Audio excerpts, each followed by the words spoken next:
ਕੋ ਸਿੱਖੀ ਹਿਰਦੈ ਪ੍ਰਕਾਸ਼। ਸੱਚੇ ਪਾਤਸ਼ਾਹ ਗਰੀਬ ਨਵਾਜ, ਦੀਨ ਦੁਨੀਆ ਦੇ ਮਾਲਕ, ਚਬਰ ਛਤਰ ਤਖਤ ਦੇ ਮਾਲਕ, ਸਮਰੱਥ ਗੁਰੂ ਪ੍ਰਤੱਖ ਗੁਰੂ, ਦੀਨ ਦਿਆਲ ਕਿਰਪਾਲ ਅੰਤਰਜਾਮੀ, ਪੂਰਨ ਪਾਰ ਬ੍ਰਹਮ ਪਰਮੇਸ਼ਰ, ਵਾਹਿਗੁਰੂ ਅਕਾਲ ਪੁਰਖ ਸਵਰੂਪ ਸੱਚੇ ਪਾਤਸ਼ਾਹ, ਦਾਸਾਂ ਗਰੀਬਾਂ ਸਿੱਖਾਂ ਸੇਵਕਾਂ ਦੀ ਸਦਾ ਹੀ ਇੱਜ਼ਤ ਰੱਖਣ ਵਾਲੇ, ਪੱਤ ਰੱਖਣ ਵਾਲੇ, ਸਮਰੱਥ ਗੁਰੂ ਪ੍ਰਤੱਖ ਗੁਰੂ, ਧੰਨ ਧੰਨ ਸਤਿਗੁਰੂ ਜੀ, ਧੰਨ ਧੰਨ ਸ੍ਰੀ ਗੁਰੂ ਗ੍ਰੰਥ ਸਾਹਿਬ ਜੀ ਮਹਾਰਾਜ। ਸ੍ਰੀ ਗੁਰੂ ਗ੍ਰੰਥ ਸਾਹਿਬ ਜੀ ਮਹਾਰਾਜ। ਸਤਿਗੁਰੂ ਜੀ ਦੀ ਮਹਾਨ ਪਵਿੱਤਰ ਪਾਵਨ ਹਾਜ਼ਰੀ ਵਿਖੇ ਸੁਭਾਏ ਮਨ ਸੰਗਤ ਜੀ, ਆਪ ਜੀ ਬੜੇ ਹੀ ਪਿਆਰ ਨਾਲ ਗੁਰਬਾਣੀ ਜੀ ਦਾ ਕੀਰਤਨ ਸਰਵਣ ਕਰ ਰਹੇ ਸੀ। ਲੜੀਵਾਰ ਕਥਾ ਸ੍ਰੀ ਗੁਰਪ੍ਰਤਾਪ ਸੂਰਜ ਗ੍ਰੰਥ ਦੀ, ਗੁਰੂ ਘਰ ਦਾ ਇਤਿਹਾਸ ਆਪ ਜੀ ਸਰਵਣ ਕਰਦੇ ਹੋ। ਸਭ ਤੋਂ ਪਹਿਲਾਂ ਸੁਰਤੀਆਂ ਬਿਰਤੀਆਂ ਇਕਾਗਰ ਕਰਕੇ ਫਤਿਹ ਬੁਲਾਓ ਜੀ। ਵਾਹਿਗੁਰੂ ਜੀ ਕਾ ਖਾਲਸਾ, ਵਾਹਿਗੁਰੂ ਜੀ ਕੀ ਫਤਿਹ। ਹਜ਼ੂਰ ਮਹਾਰਾਜ ਸੱਚੇ ਪਾਤਸ਼ਾਹ ਸ੍ਰੀ ਗੁਰੂ ਅਰਜਨ ਦੇਵ ਸਾਹਿਬ ਜੀ ਅੰਮ੍ਰਿਤਸਰ ਜੀ ਦੀ ਧਰਤੀ ਦੇ ਉੱਤੇ ਸਿੱਖ ਸੰਗਤਾਂ ਨੂੰ ਤਾਰ ਰਹੇ ਹਨ। ਬੇਅੰਤ ਸੰਗਤਾਂ ਮਹਾਰਾਜ ਜੀ ਦੀ ਹਜ਼ੂਰੀ ਵਿੱਚ ਪਹੁੰਚ ਕੇ ਲਾਹੇ ਪ੍ਰਾਪਤ ਕਰ ਰਹੀਆਂ ਹਨ। ਉੱਥੇ ਹੀ ਬਾਬਾ ਬੁੱਢਾ ਸਾਹਿਬ ਜੀ ਨੂੰ ਮਹਾਰਾਜ ਨੇ ਆਪਣੇ ਕੋਲ ਸੱਦਿਆ। ਛੇਵੇਂ ਪਾਤਸ਼ਾਹ ਜੀ ਨੂੰ ਵਿੱਦਿਆ ਪੜ੍ਹਾਉਣੀ ਹੈ, ਇਹ ਬੇਨਤੀ ਕੀਤੀ ਹੈ। ਬਾਬਾ ਬੁੱਢਾ ਸਾਹਿਬ ਜੀ ਨੇ ਬੜੀ ਨਿਮਰਤਾ ਨਾਲ ਬੇਨਤੀ ਕੀਤੀ, ਮਹਾਰਾਜ ਮੈਂ ਤਾਂ ਤੁਹਾਡੇ ਘਰ ਵਿੱਚ ਘਾਹ ਦੀ ਰਾਖੀ ਕਰਨ ਵਾਲਾ ਹਾਂ, ਮੈਨੂੰ ਕਿਹੜੀ ਕੋਈ ਵਿੱਦਿਆ ਆਉਂਦੀ ਹੈ। ਅਤੇ ਮਹਾਰਾਜ ਜੀ ਨੇ ਬਾਬਾ ਜੀ ਦਾ ਸਤਿਕਾਰ ਕਰਦਿਆਂ ਕਿਹਾ, ਬਾਬਾ ਬੁੱਢਾ ਜੀ ਦੁਨੀਆ ਦੇ ਵਿੱਚ ਐਸੀ ਕੋਈ ਵਿੱਦਿਆ ਨਹੀਂ ਹੈ ਜਿਹੜੀ ਤੁਹਾਨੂੰ ਨਹੀਂ ਆਉਂਦੀ। ਬਾਬਾ ਬੁੱਢਾ ਸਾਹਿਬ ਜੀ ਨੇ ਸਤ ਬਚਨ ਕੀਤਾ, ਤੁਸੀਂ ਸੁਣਿਆ। ਸਭ ਤੋਂ ਪਹਿਲਾਂ ਫੱਟੀ ਪੋਚਣੀ ਸਿਖਾਈ ਹੈ। ਊੜੇ ਤੋਂ ਲੈ ਕੇ ੜਾੜੇ ਤੱਕ ਸਾਰੀ ਜਿਹੜੀ ਪੈਂਤੀ ਹੈ ਉਹ ਬਾਬਾ ਬੁੱਢਾ ਸਾਹਿਬ ਨੇ ਜਿਉਂ ਹੀ ਦੱਸੀ ਹੈ। ਗੁਰੂ ਹਰਗੋਬਿੰਦ ਸਾਹਿਬ ਜੀ ਤਤਕਾਲ ਉਸੇ ਵੇਲੇ ਹੀ ਸਾਰੀ ਵਿੱਦਿਆ ਦੇ ਗਿਆਤਾ ਹੋ ਗਏ ਹੈ ਜੀ। 2-3 ਦਿਨਾਂ ਦੇ ਵਿੱਚ ਪੋਥੀ ਪੜ੍ਹਨ ਲੱਗ ਪਏ ਹੈ, ਬਾਣੀ ਪੜ੍ਹਨ ਲੱਗ ਪਏ ਹੈ। ਗੁਰੂ ਅਰਜਨ ਸਾਹਿਬ ਜੀ ਆਪ ਪੋਥੀ ਪ੍ਰਕਾਸ਼ ਕਰਕੇ ਸੁਣਦੇ ਆ ਵੀ ਹਰਗੋਬਿੰਦ ਜੀ ਸਾਨੂੰ ਸੁਣਾਓ, ਅਤੇ ਮਹਾਰਾਜ ਐ ਪਾਣੀ ਦੀ ਤਰ੍ਹਾਂ ਪੋਥੀ ਦਾ ਪਾਠ ਕਰਦੇ ਹੈ, ਜਿਵੇਂ ਪਾਣੀ ਤੇਜ਼ੀ ਨਾਲ ਚੱਲਦਾ। ਜਿਹੜੇ ਮਹਾਂਪੁਰਖ ਹੁੰਦੇ ਆ ਇਹਨਾਂ ਨੂੰ ਸਿਖਾਉਣ ਦੀ ਲੋੜ ਨਹੀਂ ਹੁੰਦੀ, ਇਹ ਧੁਰੋਂ ਹੀ ਸਿੱਖੇ ਆਉਂਦੇ ਆ। ਬਾਹਰੀ ਤੌਰ 'ਤੇ ਸਾਧ ਸੰਗਤ ਜੀ ਇਹ ਇੱਕ ਸਿਰਫ ਅਤੇ ਸਿਰਫ ਇਉਂ ਹੈ ਜਿਵੇਂ ਦੀਵੇ ਨੂੰ ਤਿੱਲੀ ਲਾਉਣੀ ਹੁੰਦੀ ਹੈ, ਉਹ ਜਗ ਪੈਂਦਾ, ਘਿਓ ਵੀ ਪਿਆ ਹੁੰਦਾ, ਵੱਟੀ ਵੀ ਪਈ ਹੁੰਦੀ ਹੈ, ਬਸ ਤੀਲ ਹੀ ਲਾਉਣੀ ਹੁੰਦੀ ਹੈ। ਬਾਬਾ ਬੁੱਢਾ ਸਾਹਿਬ ਜੀ ਨੇ ਤਾਂ ਬਸ ਤੀਲ ਲਾਉਣ ਵਾਲਾ ਹੀ ਕਾਰਜ ਕੀਤਾ। ਵਿੱਦਿਆ ਦੇ ਤੇ ਦਾਤੇ ਹਨ ਗੁਰੂ ਹਰਗੋਬਿੰਦ ਸਾਹਿਬ। ਫਿਰ 65 ਤਰ੍ਹਾਂ ਦੀ ਵਿੱਦਿਆ ਜਿਹੜੀ ਹੈ ਬਾਬਾ ਬੁੱਢਾ ਸਾਹਿਬ ਜੀ ਨੇ ਸਿਖਾਈ ਹੈ। ਉਹਦੇ ਵਿੱਚ ਤੁਸੀਂ ਸੁਣਿਆ ਬਾਬਾ ਬੁੱਢਾ ਸਾਹਿਬ ਜੀ ਨੇ ਵਰ ਵੀ ਬੜੇ ਦਿੱਤੇ ਹੈ। ਆਖਿਆ ਤੁਸੀਂ ਬੜੇ ਵੱਡੇ ਯੋਧੇ ਬਣੋਗੇ, ਤਲਵਾਰ ਚਲਾਉਣਾ, ਤੀਰ ਚਲਾਉਣਾ, ਘੋੜਸਵਾਰੀ ਕਰਨੀ, ਤੈਰਾਕੀ ਕਰਨੀ, ਨੇਜੇਬਾਜ਼ੀ ਕਰਨੀ, ਸਾਰੀ ਜਿਹੜੀ ਵਿੱਦਿਆ ਹੈ ਇਹ ਬਾਬਾ ਬੁੱਢਾ ਸਾਹਿਬ ਜੀ ਨੇ 6ਵੇਂ ਪਾਤਸ਼ਾਹ ਨੂੰ ਦਿੱਤੀ ਹੈ। ਬਸ ਵਿਖਾਇਆ ਹੀ ਹੈ, ਜਿਉਂ-ਜਿਉਂ ਵਿਖਾਉਂਦੇ ਆ ਤਿਉਂ-ਤਿਉਂ ਸਭ ਕੁਝ ਗੁਰੂ ਹਰਗੋਬਿੰਦ ਸਾਹਿਬ ਦੇ ਹਿਰਦੇ 'ਤੇ ਉਤਰੀ ਜਾਂਦਾ ਹੈ। ਗੁਰਬਾਣੀ ਦੇ ਅਰਥ ਜਿਹੜੇ ਆ ਉਹ ਵੀ ਗੁਰੂ ਹਰਗੋਬਿੰਦ ਸਾਹਿਬ ਜੀ ਨੂੰ ਬਾਬਾ ਜੀ ਨੇ ਪੜ੍ਹਾਏ ਆ। ਕੀਰਤਨ ਕਰਨਾ ਵੀ ਇੱਕ ਵਿੱਦਿਆ ਹੈ। ਬਾਬਾ ਬੁੱਢਾ ਸਾਹਿਬ ਜੀ ਨੇ ਕਿਹਾ ਵੀ ਤੁਹਾਡੇ ਕੋਲ ਰਾਗ ਦੀ ਵਿੱਦਿਆ ਵੀ ਹੋਵੇਗੀ। ਸੋ ਉਹ ਰਾਗ ਦੀ ਵਿੱਦਿਆ ਜਿਹੜੀ ਹੈ ਨਾ ਇਹ ਵੀ 6ਵੇਂ ਪਾਤਸ਼ਾਹ ਮਹਾਰਾਜ ਕੋਲ ਸੀਗੀ। ਆਮ ਉਸਤਾਦਾਂ ਦੇ ਕੋਲ ਜਾ ਕੇ ਰਾਗ ਸਿੱਖਦਿਆਂ ਬੰਦੇ ਦੀ ਜ਼ਿੰਦਗੀ ਲੰਘ ਜਾਂਦੀ ਹੈ, ਤਾਂ ਵੀ ਸਾਰੇ ਰਾਗ ਨਹੀਂ 'ਚ ਮਨੁੱਖ ਨੂੰ ਆਉਂਦੇ। ਪਰ ਜਿਨ੍ਹਾਂ ਦੀ ਪੂਰਬਲੀ ਕਮਾਈ ਹੁੰਦੀ ਹੈ, ਸੁਤੇ ਸਿੱਧ ਸਾਧ ਸੰਗਤ ਦੀ, ਉਹਨਾਂ ਨੂੰ ਬਹੁਤ ਕੁਝ ਆ ਜਾਂਦਾ। ਸੁਤੇ ਸਿੱਧ ਹੀ ਆ ਜਾਂਦਾ। ਖੇਡ ਕੀ ਹੈ? ਕਿਉਂਕਿ ਇਹ ਜਿਹੜਾ ਜੀਵ ਆਤਮਾ ਹੈ ਨਾ ਅੰਦਰ ਵਾਲਾ, ਇਹ ਇੱਕ ਜਨਮਾਂ ਦਾ ਨਹੀਂ ਲੱਗਾ ਹੋਇਆ, ਇਹ ਕਈ ਜਨਮਾਂ ਦਾ ਤੁਰਿਆ ਹੋਇਆ। ਇਸ ਕਰਕੇ ਗੁਰਮੁਖਾਂ ਨੂੰ ਬਹੁਤ ਛੇਤੀ ਸਾਰਾ ਗਿਆਨ ਹੋ ਜਾਂਦਾ ਹੈ। ਕਈਆਂ ਨੂੰ ਸਿਖਾਉਂਦੇ ਰਹੋ, ਉਹਨਾਂ ਨੂੰ ਆਉਂਦਾ ਹੀ ਕੁਛ ਨਹੀਂ ਜੀ, ਆਉਂਦਾ ਹੀ ਕੁਝ ਨਹੀਂ ਜੀ। ਛੇਵੇਂ ਪਾਤਸ਼ਾਹ ਜੀ ਬਹੁਤ ਛੇਤੀ ਸਭ ਕੁਝ ਉਹਨਾਂ ਨੇ ਸਿੱਖ ਲਿਆ। ਉਹ ਕਥਾ ਤੁਸੀਂ ਸਰਵਣ ਕੀਤੀ ਹੈ। ਗੁਰੂ ਅਰਜਨ ਸਾਹਿਬ ਬੜੇ ਪ੍ਰਸੰਨ ਹੋਏ ਹੈ। ਬਾਬਾ ਬੁੱਢਾ ਸਾਹਿਬ ਗੁਰੂ ਹਰਗੋਬਿੰਦ ਸਾਹਿਬ ਜੀ ਦੇ ਉਸਤਾਦ ਬਣੇ ਹਨ, ਔਰ ਇਸ ਗੱਲ ਦਾ ਬਾਬਾ ਜੀ ਦਾ ਸਤਿਕਾਰ ਦਾ ਗੁਰੂ ਹਰਗੋਬਿੰਦ ਸਾਹਿਬ ਜੀ ਨੇ ਸਦਾ ਹੀ ਧਿਆਨ ਰੱਖਿਆ।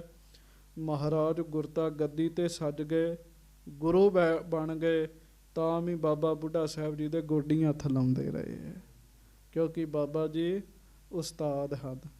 ਮਹਾਰਾਜ ਮਰਿਆਦਾ ਪੁਰਸ਼ੋਤਮ ਹਨ। ਜਿੰਨੀਆਂ ਮਰਿਆਦਾਵਾਂ ਹਨ ਇਹ ਗੁਰੂ ਸਾਹਿਬ ਜੀ ਆਪ ਰੱਖ ਕੇ ਸਾਰੀ ਮਰਿਆਦਾ ਸਾਨੂੰ ਵੀ ਦੱਸਦੇ ਆ। ਹੁਣ ਅੱਗੋਂ ਆਪਾਂ ਕਥਾ ਸਰਵਣ ਕਰੀਏ ਪਿਆਰ ਦੇ ਨਾਲ। ਸਾਰੀਆਂ ਸੰਗਤਾਂ ਸ੍ਰੀ ਗੁਰੂ ਅਰਜਨ ਦੇਵ ਸਾਹਿਬ ਜੀ ਮਹਾਰਾਜ ਜੀ ਦੇ ਚਰਨਾਂ ਦਾ ਧਿਆਨ ਧਰੋ। ਦੋਵੇਂ ਹੱਥ ਜੋੜ ਕੇ ਗੱਜ ਕੇ ਕਹੋ, ਧੰਨ ਧੰਨ ਸ੍ਰੀ ਗੁਰੂ ਅਰਜਨ ਦੇਵ ਸਾਹਿਬ ਜੀ ਮਹਾਰਾਜ।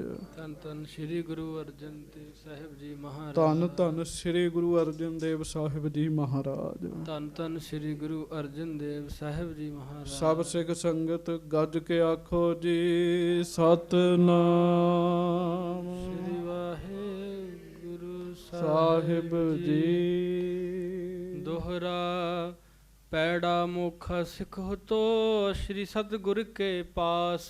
ਸਾਧ ਸੰਗਤ ਜੀ ਕਵੀ ਸੰਤੋਖ ਸਿੰਘ ਜੀ ਲਿਖਦੇ ਆ, ਕਹਿੰਦੇ ਇੱਕ ਸਿੱਖ ਮਹਾਰਾਜ ਸ੍ਰੀ ਗੁਰੂ ਅਰਜਨ ਸਾਹਿਬ ਜੀ ਦੇ ਕੋਲ ਰਹਿੰਦਾ ਹੈ।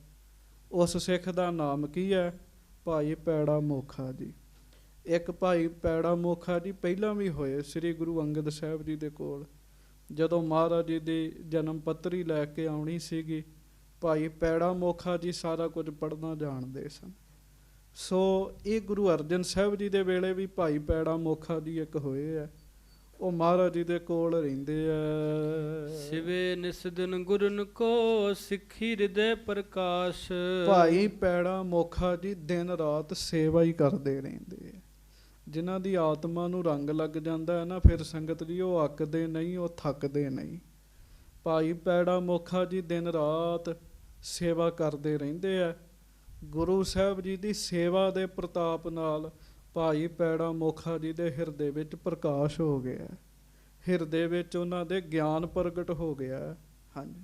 ਚੌਪਈ ਪੰਡਿਤ ਕਾਂਸ਼ੀ ਤੇ ਇੱਕ ਆਵਾ। ਹਜੂਰ ਮਹਾਰਾਜ ਜੀ ਗਰੀਬ ਨਵਾਜ ਜੀ ਦੀ ਹਾਜ਼ਰੀ ਵਿੱਚ ਕਾਂਸ਼ੀ ਤੋਂ, ਜਿੱਥੇ ਬੜੇ ਬੜੇ ਵਿਦਵਾਨ ਲੋਕ ਰਹਿੰਦੇ ਆ, ਉਥੋਂ ਇੱਕ ਪੰਡਤ ਆਇਆ ਹੈ। ਸ਼੍ਰੀ ਅਰਜਨ ਸੋ ਪਾਸ ਟਿਕਾਵਾ। ਉਹ ਮਹਾਰਾਜ ਜੀ ਦੇ ਦਰਸ਼ਨ ਕਰਨ ਵਾਸਤੇ ਆਇਆ ਤੇ ਸੱਚੇ ਪਾਤਸ਼ਾਹ ਜੀ ਦੇ ਪਾਸ ਹੀ ਟਿਕ ਗਿਆ ਜੀ। ਮਹਾਰਾਜ ਜੀ ਦੇ ਕੋਲ ਰਹਿਣ ਲੱਗ ਪਿਆ ਪੰਡਤ। ਹਾਂਜੀ। ਕਰਹਿ ਕਾਮਨਾ ਬ੍ਰਿਪ ਵਿਸਾਲਾ। ਹੁਣ ਉਹਦੀ, ਕਿਉਂਕਿ ਵਿਦਵਾਨ ਸੀਗਾ, ਪੜ੍ਹਿਆ ਲਿਖਿਆ ਸੀਗਾ, ਉਹਨੇ ਆ ਰਹੀਆਂ ਸੰਗਤਾਂ ਨੂੰ ਵੇਖਣਾ ਗੁਰੂ ਘਰ 'ਚ ਚੜਾਵਾ ਵੀ ਬੜਾ ਚੜ੍ਹਦਾ ਹੈ।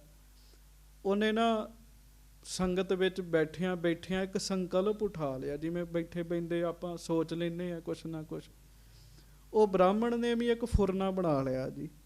ਕੀ ਫੁਰਨਾ ਬਣਾਇਆ? ਕਰੋ ਸੁਨਾਵਨ ਕਥਾ ਰਸਾਲਾ। ਵੀ ਮੈਂ ਗੁਰੂ ਅਰਜਨ ਸਾਹਿਬ ਜੀ ਨੂੰ ਤੇ ਗੁਰੂ ਦੀਆਂ ਸੰਗਤਾਂ ਨੂੰ ਕਥਾ ਸੁਣਾਇਆ ਕਰਾਂ। ਫੁਰਨਾ ਤੇ ਚੰਗਾ ਹੈ, ਪਰ ਅਗਲੀ ਗੱਲ ਵੀ ਸੁਣੋ ਧਿਆਨ ਨਾਲ।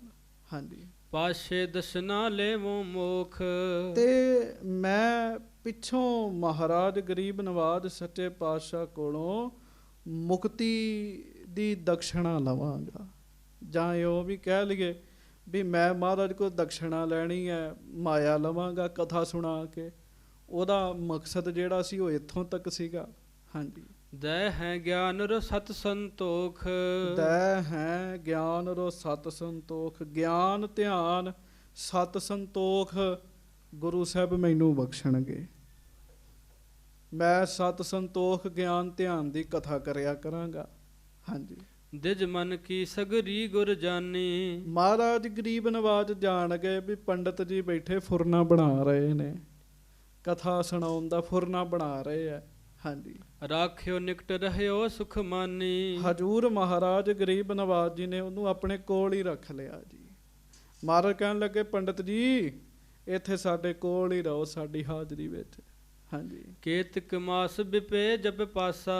ਜਦੋਂ ਕੁਝ ਮਹੀਨੇ ਬ੍ਰਾਹਮਣ ਨੇ ਇੱਥੇ ਰਹਿਣਾ ਕੀਤਾ, ਕੁਝ ਮਹੀਨੇ ਬ੍ਰਾਹਮਣ ਰਿਹਾ। ਹਾਂਜੀ। ਤਿਸੀ ਮਨੋਰਥ ਕੀ ਧਰ ਆਸਾ। ਉਹਦੇ ਮਨ 'ਚ ਇੱਕੋ ਗੱਲ ਹੀ ਚੱਲਦੀ ਰਹੀ ਵੀ ਰੱਖ ਤੇ ਲਿਆ ਤੇ ਕਥਾ ਕਰਨ ਦਾ ਮੈਨੂੰ ਟਾਈਮ ਹੀ ਨਹੀਂ ਦਿੰਦੇ ਮਹਾਰਾਜ। ਗੱਜ ਕੇ ਆਖੋ ਵਾਹਿਗੁਰੂ। ਸੰਗਤ 'ਚ ਮੇਰੇ ਕੋ ਵੀ ਕਥਾ ਕਰਾਇਆ ਕਰਨ। ਵਿਦਵਾਨ ਬੰਦਾ ਕਿੱਥੋਂ ਟਿਕ ਕੇ ਬਹਿੰਦਾ ਹੈ ਜੀ ਵੀ ਮੈਂ ਕਥਾ ਕਰਨੀ ਹੈ, ਮਹਾਰਾਜ ਮੇਰੇ ਕੋ ਕਥਾ ਹੀ ਨਹੀਂ ਕਰਵਾ ਰਹੇ। ਹਾਂਜੀ। ਪੁਨ ਸ੍ਰੀ ਗੁਰ ਕਹਿ ਕਥਾ ਅਲਾਪ ਹੋ। ਮਹਾਰਾਜ ਸ੍ਰੀ ਗੁਰੂ ਅਰਜਨ ਸਾਹਿਬ ਜਾਣ ਗਏ। ਮਹਾਰਾਜ ਪੰਡਤ ਜੀ ਨੂੰ ਸੱਦ ਕੇ ਕਹਿੰਦੇ ਇੱਧਰ ਆਓ। ਪੰਡਤ ਜੀ ਆ ਗਏ। ਮਹਾਰਾਜ ਕਹਿਣ ਲੱਗੇ ਚਲੋ ਫਿਰ ਕਥਾ ਸੁਣਾਓ। ਕਹਿਣ ਲੱਗੇ ਸੰਗਤ ਨੂੰ ਕਥਾ ਸੁਣਾਓ। ਸਾਧ ਸੰਗਤ ਜੀ ਮਹਾਰਾਜ ਤੇ ਦਿਆਲੂ ਕਿਰਪਾਲੂ ਨੇ, ਜਿਹਨੇ ਜਿਹੜਾ ਫੁਰਨਾ ਬਣਾਇਆ ਮਹਾਰਾਜ ਨੇ ਉਹੋ ਜਿਹਾ ਹੀ ਪੂਰਾ ਕਰ ਦੇਣਾ ਹੁੰਦਾ। ਹਾਂਜੀ। ਵੇਦਨ ਕੀ ਉਪਨਿਸ਼ਦ ਸੁਨਾਵੋ। ਹੁਣ ਉਹਨੂੰ ਗੁਰਬਾਣੀ ਦੀ ਕਥਾ ਨਹੀਂ ਸੀ ਆਉਂਦੀ। ਉਹ ਕਥਾ ਕਿਹਦੀ ਕਰਦਾ ਸੀ? ਵੇਦਾਂ ਦੀ, ਉਪਨਿਸ਼ਦਾਂ ਦੀ। ਤੇ 4 ਵੇਦ ਨੇ, ਉਪਨਿਸ਼ਦ ਨੇ, ਇਹਨਾਂ ਦੀ ਉਹ ਕਥਾ ਕਰਦਾ ਸੀਗਾ। ਮਹਾਰਾਜ ਸੱਚੇ ਪਾਤਸ਼ਾਹ ਕਹਿੰਦੇ ਕੋਈ ਨਹੀਂ, ਇਹੋ ਹੀ ਕਥਾ ਸੁਣਾ ਦਿਓ ਸੰਗਤ ਨੂੰ। ਕਿਉਂ? ਲੈਣਾ ਤੇ ਵਿੱਚੋਂ ਤੱਤ ਹੈ ਸਾਧ ਸੰਗਤ ਜੀ। ਗੁਰੂ ਸਾਹਿਬ ਨਹੀਂ ਇਹੋ ਜਿਹੇ ਭਰਮ 'ਚ ਪੈਂਦੇ। ਹੁਣ ਕਿਤੇ ਕਥਾ 'ਚ ਕੋਈ ਵੇਦ ਦੀ ਪੰਕਤੀ ਸੁਣਾ ਦੇ, ਕਹਿਣਾ ਬਾਹਮਣ ਆ ਗਏ ਹੈ। ਮਹਾਰਾਜ ਕਹਿਣ ਲੱਗੇ ਕੋਈ ਨਹੀਂ ਤੂੰ ਕਰ ਕਥਾ, ਵੇਦਾਂ ਦੀ ਕਰਦੇ ਕਹਿਣ ਲੱਗੇ। ਹਾਂਜੀ। ਦਿਜ ਸੁਨ ਹਰਖਿਓ ਲਾਗਿਓ ਕਰਨੇ। ਬ੍ਰਾਹਮਣ ਸੁਣ ਕੇ ਬੜਾ ਖੁਸ਼ ਹੋਇਆ ਵੀ ਮਹਾਰਾਜ ਨੇ ਮੈਨੂੰ ਆਗਿਆ ਦੇ ਦਿੱਤੀ ਹੈ। ਕਥਾ ਕਰਨ ਲੱਗ ਪਿਆ ਜੀ। ਉਹ ਹਰ ਰੋਜ਼ ਸਵੇਰੇ ਸ਼ਾਮ ਜਦੋਂ ਉਹਨੂੰ ਸਮਾਂ ਮਿਲਣਾ ਉਹਨੇ ਕਥਾ ਕਰਿਆ ਕਰਨੀ ਜੀ। ਹਾਂਜੀ। ਬ੍ਰਹਮ ਰੂਪ ਕੋ ਜਿਸ ਮਹਿ ਨਿਰਣੇ। ਹਾਂ, ਜਿਸ ਕਥਾ ਦੇ ਵਿੱਚ ਪਰਮੇਸ਼ਰ ਦੇ ਸਰੂਪ ਦਾ ਨਿਰਣਾ ਹੁੰਦਾ ਹੈ, ਭਾਵ ਰੱਬ ਦੀ ਕਥਾ ਆਪਣੇ ਵੱਲੋਂ ਉਹ ਕਰਦਾ ਹੈ ਜੀ। ਹਾਂਜੀ। ਕਥਾ ਹੋਤ ਨਿਤ ਨੇਮ ਧਰਾਈ। ਹੁਣ ਪੱਕੇ ਨੇਮ ਨਾਲ ਉਹ ਕਥਾ ਕਰਨ ਲੱਗ ਪਿਆ ਜੀ ਮਹਾਰਾਜ ਦੀ ਹਾਜ਼ਰੀ 'ਚ, ਪੱਕੇ ਨੇਮ ਨਾਲ ਜੀ। ਹਾਂਜੀ। ਇੱਕ ਦਿਨ ਆਇਓ ਸਾਲੋ ਭਾਈ। ਤੇ ਗੱਜ ਕੇ ਆਖੋ ਧੰਨ ਭਾਈ ਸਾਲੋ ਜੀ। ਧੰਨ ਭਾਈ ਸਾਲੋ ਜੀ। ਗੁਰੂ ਘਰ ਵਿੱਚ ਬੜੀ ਮਾਣ ਵਡਿਆਈ ਨੂੰ ਪ੍ਰਾਪਤ ਹੋਏ ਸਿੱਖ ਭਾਈ ਸਾਲੋ ਜੀ ਇੱਕ ਦਿਨ ਮਹਾਰਾਜ ਦੇ ਦਰਸ਼ਨ ਕਰਨ ਵਾਸਤੇ ਆਏ ਜੀ। ਹਾਂਜੀ। ਅਨੰਨ ਹੋਏ ਗੁਰ ਪੱਗ ਲਪਟਾਨਾ। ਭਾਈ ਸਾਲੋ ਜੀ ਨੂੰ ਗੁਰੂ ਰਾਮਦਾਸ ਜੀ ਨੇ ਕਿਹਾ ਸੀਗਾ ਭਾਈ ਸਾਲੋ ਮੇਰਾ ਅਨੰਨ ਸਿੱਖ ਹੈ। ਅਨੰਨ ਸਿੱਖ ਸਾਲੋ ਮਮ ਪਿਆਰਾ। ਭਾਈ ਸਾਲੋ ਜੀ ਨੇ ਆ ਕੇ ਮਹਾਰਾਜ ਦੇ ਚਰਨਾਂ ਤੇ ਮੱਥਾ ਟੇਕਿਆ। ਅਤ ਆਦਰ ਤੇ ਸ੍ਰੀ ਗੁਰ ਠਾਨਾ। ਗਰੀਬ ਨਵਾਜ ਸੱਚੇ ਪਾਤਸ਼ਾਹ ਜੀ ਨੇ ਵੀ ਭਾਈ ਸਾਲੋ ਜੀ ਦਾ ਬੜਾ ਆਦਰ ਕੀਤਾ। ਉਮਰ ਵਿੱਚ ਵੀ ਵੱਡੇ ਸਨ ਭਾਈ ਸਾਲੋ ਜੀ, ਜਿਨ੍ਹਾਂ ਦਾ ਟੋਭਾ ਹੈ ਭਾਈ ਸਾਲੋ ਜੀ ਦਾ ਟੋਭਾ। ਗੁਰੂ ਘਰ ਵਿੱਚ ਮੁੰਸ਼ੀ ਨੇ ਭਾਈ ਸਾਲੋ ਜੀ। ਗੱਜ ਕੇ ਆਖੋ ਵਾਹਿਗੁਰੂ। ਵੱਡੀ ਪਦਵੀ ਹੈ। ਹਾਂਜੀ। ਕੋਤਵਾਲ ਨੇ ਭਾਈ ਸਾਲੋ ਜੀ, ਕੋਤਵਾਲ ਨੇ। ਕੋਤਵਾਲ ਦੀ ਪਦਵੀ ਹਾਸਲ ਹੈ ਉਹਨਾਂ ਨੂੰ। ਭਾਈ ਸਾਲੋ ਜੀ ਜਦੋਂ ਆਏ ਗੁਰੂ ਅਰਜਨ ਸਾਹਿਬ ਜੀ ਨੇ ਖੁਦ ਵੀ ਬੜਾ ਉਹਨਾਂ ਦਾ ਸਨਮਾਨ ਕੀਤਾ। ਹਾਂਜੀ। ਸਾਲੋ ਹੈ ਮੁਝ ਪਰਮ ਪਿਆਰਾ। ਮਹਾਰਾਜ ਸੱਚੇ ਪਾਤਸ਼ਾਹ ਨਾ ਸ੍ਰੀ ਗੁਰੂ ਅਰਜਨ ਸਾਹਿਬ ਕਹਿਣ ਲੱਗੇ ਸਿੱਖੋ ਸਾਨੂੰ ਨਾ ਭਾਈ ਸਾਲੋ ਜੀ ਬੜੇ ਹੀ ਪਿਆਰੇ ਨੇ। ਕਹਿਣ ਲਈ ਜਿਵੇਂ ਕੋਈ ਲਾਡਲਾ ਹੁੰਦਾ। ਮਹਾਰਾਜ ਕਹਿਣ ਲੱਗੇ ਭਾਈ ਸਾਲੋ ਜੀ ਸਾਨੂੰ ਪਰਮ ਪਿਆਰੇ ਨੇ। ਇੱਕ ਹੁੰਦਾ ਪਿਆਰਾ, ਇੱਕ ਹੁੰਦਾ ਪਰਮ ਪਿਆਰਾ, ਭਾਵ ਬਹੁਤ ਪਿਆਰੇ ਨੇ ਭਾਈ ਸਾਲੋ ਜੀ ਸਾਨੂੰ। ਹਾਂਜੀ। ਅਨੰਨ ਭਗਤ ਗੁਰਮੁਖੋਂ ਉਚਾਰਾ। ਤੇ ਮਹਾਰਾਜ ਗਰੀਬ ਨਵਾਜ ਸ੍ਰੀ ਗੁਰੂ ਅਰਜਨ ਸਾਹਿਬ ਖੁਦ ਸਿਫਤ ਕਰ ਰਹੇ ਨੇ। ਇਥੋਂ ਅੰਦਾਜ਼ਾ ਲਾਓ ਭਾਈ ਸਾਲੋ ਜੀ ਦੀ ਕਿੰਨੀ ਵੱਡੀ ਵਡਿਆਈ ਹੋਏਗੀ। ਮਹਾਰਾਜ ਕਹਿਣ ਲੱਗੇ ਸਿੱਖੋ ਭਾਈ ਸਾਲੋ ਜੀ ਤਾਂ ਅਨੰਨ ਭਗਤ ਹਨ। ਉਹ ਭਗਤ ਜਿਹੜੇ ਥੱਕਣ ਹੀ ਨਾ ਕਦੀ। ਹਾਂਜੀ। ਸੁਣ ਅਨੰਨ ਬਚ ਗੁਰ ਤੇ ਪੰਡਤ। ਹੁਣ ਗੁਰੂ ਸਾਹਿਬ ਜੀ ਪਾਸੋਂ ਅਨੰਨ ਸ਼ਬਦ ਜਦੋਂ ਪੰਡਤ ਨੇ ਸੁਣਿਆ, ਪੰਡਤ ਜੀ ਵੀ ਮਹਾਰਾਜ ਦੀ ਹਾਜ਼ਰੀ 'ਚ ਬੈਠੇ ਹੈ, ਇੰਨਾ ਸਤਿਕਾਰ ਕਦੀ ਉਹਨਾਂ ਦਾ ਨਹੀਂ ਸੀ ਹੋਇਆ। ਹਾਂਜੀ। ਹਮੇ ਅਨੰਤਾ ਕਿਉਂ ਨਹਿ ਮੰਡਤ। ਗੱਜ ਕੇ ਆਖੋ ਵਾਹਿਗੁਰੂ। ਹੁਣ ਇਹਨਾਂ ਨੂੰ ਤੇ ਅਜੇ ਕੁਝ ਮਹੀਨੇ ਹੋਏ ਆਇਆਂ ਨੂੰ। ਹਾਂਜੀ। ਤੇ ਭਾਈ ਸਾਲੋ ਜੀ ਤੇ ਜਨਮਾਂ ਜਨਮਾਂ ਦੇ ਸਤਿਗੁਰੂ ਜੀ ਦੇ ਸੇਵਕ ਨੇ ਜੀ। ਕੋਈ ਕੁਝ ਸਾਲਾਂ ਦੀ ਗੱਲ ਥੋੜੀ ਹੈ, ਇੱਥੇ ਤੇ ਜਨਮਾਂ ਜਨਮਾਂ ਦੀ ਸਾਂਝ ਚੱਲਦੀ ਹੈ ਸਾਧ ਸੰਗਤ ਜੀ। ਪੰਡਤ ਜੀ ਕਹਿਣ ਲੱਗੇ ਵੀ ਮੈਨੂੰ ਤੇ ਮਹਾਰਾਜ ਨੇ ਅਨਨ ਨਹੀਂ ਆਖਿਆ ਅੱਜ ਤੱਕ। ਸਾਲੋ ਜੀ ਨੂੰ ਆਉਂਦਿਆਂ ਹੀ ਅਨਨ ਕਹਿਣ ਲੱਗ ਪਏ ਆ, ਮੇਰਾ ਪਿਆਰਾ ਕਹਿਣ ਲੱਗ ਪਏ ਆ। ਹਾਂਜੀ ਵੇਦ ਸਿਧਾਂਤ ਕਥਾ ਜੋ ਸੁਨਾਵੈ, ਹਾਂਜੀ ਹਮਕੋ ਨਹਿ ਅਨਨ ਮੁਖ ਗਾਵੈ। ਮੈਂ ਵੇਦਾਂ ਦੇ ਸਿਧਾਂਤ ਦੀ ਕਥਾ ਮਹਾਰਾਜ ਨੂੰ ਰੋਜ਼ ਸੁਣਾਉਣਾ, ਕਦੀ ਮੈਨੂੰ ਤੇ ਅਨਨ ਨਹੀਂ ਆਖਿਆ, ਮੈਨੂੰ ਤੇ ਇੰਨਾ ਪਿਆਰਾ ਨਹੀਂ ਆਖਿਆ। ਹਾਂਜੀ ਪੰਡਤ ਮਨ ਮਹਿ ਐਸ ਵਿਚਾਰੀ, ਪੰਡਤ ਨੇ ਮਨ ਵਿੱਚ ਇਹ ਵਿਚਾਰ ਕੀਤੀ ਵੀ ਭਾਈ ਸ਼ਾਲੋ ਜੀ ਨਾਲ ਮਹਾਰਾਜ ਇੰਨਾ ਪਿਆਰ ਕਿਉਂ ਕਰਦੇ ਹੈ, ਇਹਨਾਂ ਨਾਲ ਇੰਨਾ ਪਿਆਰ ਕਿਉਂ ਹੈ। ਪੰਡਤ ਜੀ ਨੇ ਇਹ ਮਨ ਵਿੱਚ ਸੋਚਿਆ ਜੀ ਸਾਰਾ। ਹਾਂਜੀ ਕਿਮ ਪ੍ਰਤਾਵਾ ਲਿਹੋ ਮਨ ਧਾਰੀ, ਵੀ ਭਾਈ ਸਾਲੋ ਦੀ ਕੀ ਵਡਿਆਈ ਹੈ। ਕਹਿਣ ਲੱਗੇ ਪਰਖ ਕੇ ਵੇਖਾਂਗਾ। ਗੱਜ ਕੇ ਆਖੋ ਵਾਹਿਗੁਰੂ। ਪੰਡਤ ਜੀ ਨੇ ਬੈਠਿਆਂ ਬੈਠਿਆਂ ਹੀ ਫੁਰਨਾ ਬਣਾ ਲਿਆ ਜੀ। ਹੁਣ ਪੂਰੇ ਸਤਿਗੁਰੂ ਦੀ ਗੱਲ ਸੁਣਿਓ ਜੀ। ਹਾਂਜੀ ਪੰਡਤ ਮਨ ਕੀ ਸ਼੍ਰੀ ਗੁਰ ਜਾਣੈ, ਗੱਜ ਕੇ ਆਖੋ ਵਾਹਿਗੁਰੂ। ਪੰਡਤ ਜੀ ਬੈਠੇ ਫੁਰਨਾ ਬਣਾ ਰਹੇ ਨੇ ਤੇ ਗੁਰੂ ਅਰਜਨ ਸਾਹਿਬ ਜੀ ਨੂੰ ਸਾਰਾ ਪਤਾ ਲੱਗ ਗਿਆ ਵੀ ਪੰਡਤ ਜੀ ਭਾਈ ਸ਼ਾਲੋ ਦੀ ਪਰਖ ਲੈਣਾ ਚਾਹੁੰਦੇ ਆ। ਇਹਨਾਂ ਨੂੰ ਇਹ ਮਹਿਸੂਸ ਹੋਇਆ ਵੀ ਮੈਂ ਉਹਨਾਂ ਨੂੰ ਕਿਉਂ ਆਖਿਆ ਅਨਨ, ਮੈਨੂੰ ਕਿਉਂ ਨਹੀਂ ਆਖਿਆ ਗਿਆ। ਹਾਂਜੀ ਸੁਨਨ ਕਥਾ ਉਦਮ ਠਾਨੈ, ਗੱਜ ਕੇ ਆਖੋ ਵਾਹਿਗੁਰੂ। ਤੇ ਮਹਾਰਾਜ ਸੱਚੇ ਪਾਤਸ਼ਾਹ ਗਰੀਬ ਨਵਾਜ ਕਹਿਣ ਲੱਗੇ ਵੀ ਕੋਈ ਨਹੀਂ, ਕਥਾ ਸੁਣਾਉਣ ਦਾ ਇਹ ਰੋਜ਼ ਉਦਮ ਕਰਦਾ ਤੇ ਕੋਈ ਖੇਡ ਰਚ ਦਿੰਦੇ ਆ। ਹਾਂਜੀ ਹੁਤੀ ਸਮੀਪ ਸੋ ਅਖਿਲ ਸੁਨਾਈ, ਹਾਂਜੀ ਗੁਰ ਬੂਝਿਓ ਆਗੈ ਸਮੁਦਾਈ। ਹੁਣ ਅੱਗੋਂ ਸੁਣਿਓ ਜੀ। ਪੰਡਤ ਜੀ ਜਿਸ ਪੋਥੀ ਸਾਹਿਬ ਤੋਂ ਕਥਾ ਕਰਦੇ ਸਨ ਨਾ, ਉਹਦੀ ਕਥਾ ਜਿਹੜੀ ਸੀ ਉਹ ਸੰਪੂਰਨ ਹੋਣ ਤੇ ਆ ਗਈ ਜੀ। ਪੋਥੀ ਸਾਹਿਬ ਦੀ ਕਥਾ ਸੰਪੂਰਨ ਹੋਣ ਤੇ ਆ ਗਈ ਤੇ ਗੁਰੂ ਸਾਹਿਬ ਸੱਚੇ ਪਾਤਸ਼ਾਹ ਗਰੀਬ ਨਵਾਜ ਜੀ ਨੇ ਪੁੱਛਿਆ ਗੁਰ ਬੂਝਿਓ ਆਗੇ ਸਮੁਦਾਈ। ਮਹਾਰਾਜ ਕਹਿੰਦੇ ਪੰਡਤ ਜੀ ਅੱਗੋਂ ਹੁਣ ਕਿਹਦੀ ਕਥਾ ਸ਼ੁਰੂ ਕਰਨੀ ਹੈ। ਹਾਂਜੀ ਸੋ ਭੀ ਕੀਜੈ ਹਮੋ ਸੁਨਾਵਨ, ਉਹ ਵੀ ਦੱਸੋ ਵੀ ਹੁਣ ਅੱਗੋਂ ਕਿਹੜੀ ਪੋਥੀ ਦੀ ਕਥਾ ਕਰਿਆ ਕਰੋਗੇ। ਹਾਂਜੀ ਬ੍ਰਿਪ ਭਨਿਓ ਪੁਸਤਕ ਇਸ ਥਾਵਨ, ਤੇ ਇਸ ਥਾਵਨ ਉਹ ਅੱਗੋਂ ਪੰਡਤ ਜੀ ਪਤਾ ਕੀ ਕਹਿਣ ਲੱਗੇ, ਮਹਾਰਾਜ ਜਿਸ ਪੋਥੀ ਸਾਹਿਬ ਦੀ ਕਥਾ ਕਰਨੀ, ਪੋਥੀ ਇੱਥੇ ਨਹੀਂ ਹੈਗੀ ਮਹਾਰਾਜ, ਮੇਰੇ ਕੋਲ ਨਹੀਂ ਹੈ। ਪੰਡਤ ਜੀ ਨੇ ਕੀ ਪ੍ਰੀਖਿਆ ਲੈਣੀ ਹੈ, ਮਹਾਰਾਜ ਨੇ ਪ੍ਰੀਖਿਆ ਲੈਣੀ ਸ਼ੁਰੂ ਕਰ ਦਿੱਤੀ ਹੈ। ਸੁਣਿਓ ਜਰਾ ਧਿਆਨ ਨਾਲ। ਹਾਂਜੀ ਸਦਨ ਹਮਾਰੇ ਸਭ ਲਿਖਵਾਈ, ਸੱਚੇ ਪਾਤਸ਼ਾਹ ਮੇਰੇ ਘਰ ਵਿੱਚ ਲਿਖੀ ਹੋਈ ਪੋਥੀ ਪਈ ਹੈ ਜਿਹਦੇ ਤੋਂ ਅੱਗੋਂ ਕਥਾ ਕਰਨੀ ਹੈ। ਹਾਂਜੀ ਦੇਹੋ ਆਇਸ ਤੋ ਲਿਹੋ ਮੰਗਾਈ, ਆਗਿਆ ਕਰੋ ਤੇ ਮਹਾਰਾਜ ਮੈਂ ਫਿਰ ਉਹ ਪੋਥੀ ਮੰਗਵਾ ਲਵਾਂ। ਹਾਂਜੀ ਸਤਿਗੁਰ ਕਹਿਓ ਅਨਾਮੋ ਸਾਰੀ, ਹਾਂਜੀ ਉਪਨਿਸ਼ਦ ਪੁਨ ਕਰੋ ਉਚਾਰੀ। ਮਹਾਰਾਜ ਕਹਿਣ ਲੱਗੇ ਹਾਂ ਪੰਡਤ ਜੀ ਪੋਥੀ ਮੰਗਵਾਓ, ਕਥਾ ਜਾਰੀ ਰਹਿਣੀ ਚਾਹੀਦੀ। ਮਹਾਰਾਜ ਕਹਿਣ ਲੱਗੇ ਹੁਣ। ਹਾਂਜੀ ਸੁਣ ਦਿਜ ਨਿਜ ਸੁਤ ਲੱਗਿਓ ਪਠਾਵਨ, ਹਾਂਜੀ ਭਲੋ ਮਹੂਰਤ ਪਿਖ ਮਨ ਭਾਵਨ। ਗੱਜ ਕੇ ਆਖੋ ਵਾਹਿਗੁਰੂ। ਤੇ ਪੰਡਤ ਜੀ ਦਾ ਪੁੱਤਰ ਵੀ ਨਾਲ ਹੀ ਰਹਿੰਦਾ ਸੀਗਾ ਜੀ। ਹਾਂਜੀ ਇਹਨੂੰ ਇਹ ਨਾ ਸੋਚਿਓ ਵੀ ਕਥਾ ਚ ਅੱਜ ਪੰਡਤ ਪੰਡਤ ਕਿਉਂ ਬਾਰ-ਬਾਰ ਆ ਰਿਹਾ। ਮਹਾਰਾਜ ਸਭ ਦਾ ਸਤਿਕਾਰ ਕਰਦੇ ਆ। ਜੇ ਕੋਈ ਮੁਸਲਮਾਨ ਵੀ ਆ ਕੇ ਕਹਿੰਦਾ ਨਾ ਮੈਂ ਕੁਰਾਨ ਦੀ ਕਥਾ ਕਰਨੀ, ਮਹਾਰਾਜ ਨੇ ਉਹਨੂੰ ਵੀ ਕਰਨ ਦੇਣੀ ਸੀਗੀ ਜੀ। ਗੱਲ ਰੱਬ ਦੀ ਹੋਣੀ ਚਾਹੀਦੀ ਹੈ। ਪੰਡਤ ਜੀ ਦਾ ਪੁੱਤਰ ਪੰਡਤ ਜੀ ਦੇ ਕੋਲ ਰਹਿੰਦਾ। ਉਹਨੇ ਕਿਹਾ ਵੀ ਚਲੋ ਮੈਂ ਆਪਣੇ ਪੁੱਤਰ ਨੂੰ ਭੇਜ ਦੇਣਾ। ਭਲੋ ਮਹੂਰਤ ਪਿਖ ਮਨ ਭਾਵਨ। ਪਹਿਲਾਂ ਤੇ ਪੰਡਤ ਜੀ ਹੋਣਾ ਮਹੂਰਤ ਕੱਢਿਆ ਜੀ, ਕਿਸ ਦਿਨ ਜਾਣਾ ਤੇ ਕਿਸ ਦਿਨ ਨਹੀਂ ਜਾਣਾ ਜੀ।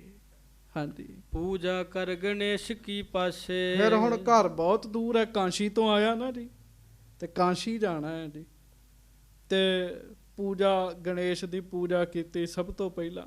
ਹਾਂਜੀ ਸਭ ਵਿਦ ਸ਼ੁਭ ਕਰ ਗਮਨਿਓ ਆਸੇ, ਤੇ ਸਭ ਵਿਧੀਆਂ ਦੇ ਨਾਲ ਸ਼ੁਭ ਵਿਚਾਰ ਕਰਕੇ ਬ੍ਰਾਹਮਣ ਦੇ ਪੁੱਤਰ ਨੂੰ ਬ੍ਰਾਹਮਣ ਨੇ ਤੋਰ ਦਿੱਤਾ ਵੀ ਜਾ ਕਾਂਸ਼ੀ ਦੇ ਵਿੱਚੋਂ ਪੋਥੀ ਲੈ ਕੇ ਆ। ਹੁਣ ਕਿੱਥੇ ਕਾਂਸ਼ੀ ਹੈ, ਕਿੱਥੇ ਸ੍ਰੀ ਅੰਮ੍ਰਿਤਸਰ ਸਾਹਿਬ ਹੈ, ਫਰਕ ਤੇ ਬੜਾ ਹੈ ਜੀ। ਹਾਂਜੀ। ਲੈ ਕਰ ਗੁਰ ਤੇ ਖਰਚ ਸੁਪੰਥ। ਤੇ ਜਦੋਂ ਤੁਰਨ ਲੱਗਾ ਨਾ, ਗੱਜ ਕੇ ਆਖੋ ਵਾਹਿਗੁਰੂ। ਤੇ ਪੰਡਤ ਜੀ ਮਹਾਰਾਜ ਨੂੰ ਕਹਿਣ ਲੱਗੇ, ਮਹਾਰਾਜ ਮੇਰਾ ਪੁੱਤ ਕਾਸ਼ੀ 'ਚ ਚੱਲਾ ਹੈ, ਕੋਈ ਮਹਾਰਾਜ ਰਸਤੇ ਵਿੱਚ ਖਰਚੇ ਵਰਚੇ ਲਈ ਮਾਇਆ ਹੀ ਦੇ ਦਿਓ ਥੋੜ੍ਹੀ ਬਹੁਤੀ। ਸੱਚੇ ਪਾਤਸ਼ਾਹ ਨੇ ਮਾਇਆ ਦੇ ਦਿੱਤੀ ਖਰਚੇ ਵਾਸਤੇ ਜੀ। ਦਿੱਤੀ ਮਹਾਰਾਜ, ਥੋੜ੍ਹੀ ਹੋਰ ਦਿਓ। ਮਹਾਰਾਜ ਨੇ ਹੋਰ ਦੇ ਦਿੱਤੀ ਜੀ। ਹਾਂਜੀ। ਚੱਲਿਓ ਬ੍ਰਿਪ ਸੁਤ ਲੇਬੇ ਗ੍ਰੰਥ। ਉਹ ਮਾਇਆ ਮੰਗ ਕੇ ਲੈ ਕੇ ਨਾ ਜੀ ਤੇ ਤੁਰ ਪਿਆ ਜੀ ਬ੍ਰਾਹਮਣ ਦਾ ਪੁੱਤਰ ਜੀ। ਹਾਂਜੀ।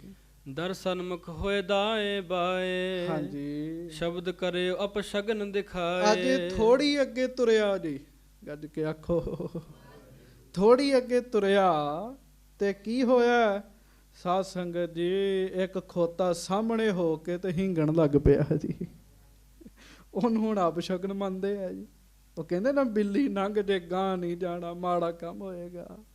ਜੇ ਕਿਤੇ ਕਾਲੇ ਰੰਗ ਦੀ ਬਿੱਲੀ ਲੰਘ ਜੇ ਫਿਰ ਤੇ ਬਹੁਤਾ ਹੀ ਬੁਰਾ ਮੰਨਦੇ ਹੈ।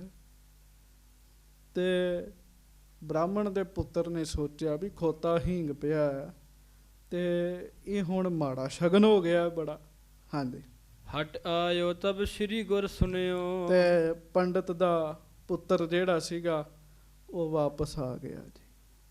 ਮਹਾਰਾਜ ਨੂੰ ਪਤਾ ਲੱਗਾ ਵੀ ਪੰਡਤ ਜੀ ਦਾ ਪੁੱਤਰ ਤੇ ਵਾਪਸ ਆ ਗਿਆ, ਕਾਸ਼ੀ ਗਿਆ ਹੀ ਕੋਈ ਨਹੀਂ ਹੈ। ਹਾਂਜੀ। ਵਿਪੁਰ ਬੁਲਾਏ ਬਾਗ ਬਰ ਭਨਿਓ। ਸੱਚੇ ਪਾਤਸ਼ਾਹ ਮਹਾਰਾਜ ਸ੍ਰੀ ਗੁਰੂ ਅਰਜਨ ਸਾਹਿਬ ਤਖਤ ਤੇ ਬੈਠੇ, ਸੰਗਤਾਂ ਬੈਠੀਆਂ ਨੇ। ਮਹਾਰਾਜ ਗਰੀਬ ਨਵਾਜ ਸੱਚੇ ਪਾਤਸ਼ਾਹ ਸੰਗਤ ਵਿੱਚ ਕਹਿੰਦੇ ਆ, ਕਹਿੰਦੇ ਸੱਦੋ ਜਰਾ ਪੰਡਤ ਜੀ ਨੂੰ। ਇੱਥੇ ਸੱਦਿਆ ਗਿਆ ਜੀ। ਹਾਂਜੀ। ਭਗਤ ਅਨਨ ਕਹਾਵਤ ਪੰਡਤ।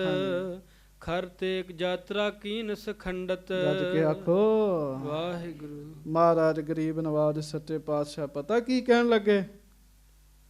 ਮਹਾਰਾਜ ਕਹਿਣ ਲੱਗੇ, ਅਨਨ ਭਗਤ ਤੇ ਸਾਡੇ ਕਹਾਉਣਾ ਚਾਹੁੰਦੇ ਹੋ, ਖੋਤੇ ਦੇ ਹਿੰਗਣ ਤੋਂ ਡਰ ਜਾਂਦੇ ਹੋ। ਕਹਿਣ ਲੱਗੇ ਇਸ ਤਰ੍ਹਾਂ ਕਿਵੇਂ ਅਨਨ ਭਗਤ ਹੋਏ ਬਣੋਗੇ? ਕਹਿਣ ਲੱਗੇ ਉਹ ਮਨ ਦੀ ਗੱਲ ਸੀ ਨਾ।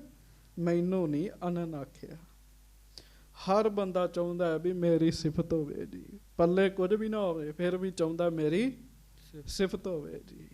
ਹਾਂਜੀ। ਮਹਾਰਾਜ ਕਹਿਣ ਲੱਗੇ ਵੀ ਅਨਨ ਪੰਡਤ ਕਹਾਉਣਾ ਚਾਹੁੰਦੇ ਹੋ, ਅਨਨ ਭਗਤ ਕਹਾਉਣਾ ਚਾਹੁੰਦੇ ਹੋ ਹੈ, ਤੇ ਖੋਤੇ ਦੇ ਹਿੰਗਣ ਤੇ ਯਾਤਰਾ ਹੀ ਛੱਡ ਕੇ ਆ ਗਏ। ਕਹਿਣ ਲੱਗੇ ਹਾਂਜੀ। ਗਣਪਤ ਆਦ ਪੰਚਾਂਗ ਪਨਾਏ। ਮਹਾਰਾਜ ਕਹਿਣ ਲੱਗੇ ਵੇਖ ਤੂੰ ਤੁਰਨ ਲੱਗਿਆ ਪਹਿਲਾਂ ਗਣੇਸ਼ ਦੀ ਪੂਜਾ ਕੀਤੀ, ਉਹਦੇ 5 ਅੰਗਾਂ ਨੂੰ ਮਨਾਇਆ। ਕਹਿਣ ਲੱਗੇ ਹਾਂਜੀ। ਤਿੰਨ ਪਰ ਨਿਹਚਾ ਨਹੀਂ ਟਿਕਾਏ। ਫਿਰ ਉਸ ਪੂਜਾ ਤੇ ਵਿਸ਼ਵਾਸ ਨਹੀਂ ਸੀ ਹੈ। ਮਹਾਰਾਜ ਕਹਿਣ ਲੱਗੇ ਖੋਤਾ ਹਿੰਗਣ ਤੇ ਵਾਪਸ ਆ ਗਏ, ਪੂਜਾ ਤੇ ਵਿਸ਼ਵਾਸ ਨਹੀਂ ਸੀ ਹੈਗਾ ਆਪਣੇ। ਹਾਂਜੀ। ਸਿੱਖ ਅਨਨ ਭਗਤ ਹੈ ਮੇਰੇ। ਹਾਂਜੀ। ਜੇ ਨ ਪ੍ਰਤੀਤ ਲਿਹੋ ਅਬ ਹੇਰੇ। ਮਹਾਰਾਜ ਕਹਿਣ ਲੱਗੇ ਪੰਡਤ ਜੀ ਹੁਣ ਸੁਣ ਲਓ, ਸ਼ੰਕਾ ਤੇ ਆ ਤੁਸੀਂ ਲਿਆ ਕਰ, ਪਰ ਜਿਹੜੇ ਸਾਡੇ ਸਿੱਖ ਨੇ ਨਾ ਉਹ ਸਾਡੇ ਅਨਨ ਭਗਤ ਨੇ, ਸਾਡੀ ਆਗਿਆ ਮੋੜਦੇ ਨਹੀਂ। ਜੇ ਨਹੀਂ ਭਰੋਸਾ ਤੇ ਵਿਖਾ ਦਿੰਦੇ। ਮਹਾਰਾਜ ਕਹਿੰਦੇ ਵੇਖ ਲਓ।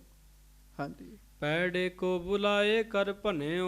ਹਾਂਜੀ। ਦੇਸ਼ ਸੰਗਲਾ ਦੀਪ ਜੋ ਸੁਨਿਓ। ਗੱਜ ਕੇ ਆਖੋ ਵਾਹਿਗੁਰੂ। ਮਹਾਰਾਜ ਕਹਿਣ ਲੱਗੇ ਹੁਣ ਅਸੀਂ ਇੱਕ ਪੋਥੀ ਮੰਗਾਉਂਦੇ ਆ। ਕਹਿਣ ਲੱਗੇ ਮਹਾਰਾਜ ਨੇ ਭਾਈ ਪੈੜਾ ਮੋਖਾ ਜੀ ਨੂੰ ਸੱਦਿਆ। ਭਾਈ ਪੈੜਾ ਮੋਖਾ ਜੀ ਮਹਾਰਾਜ ਦੀ ਹਾਜ਼ਰੀ 'ਚ ਰਹਿੰਦੇ ਆ।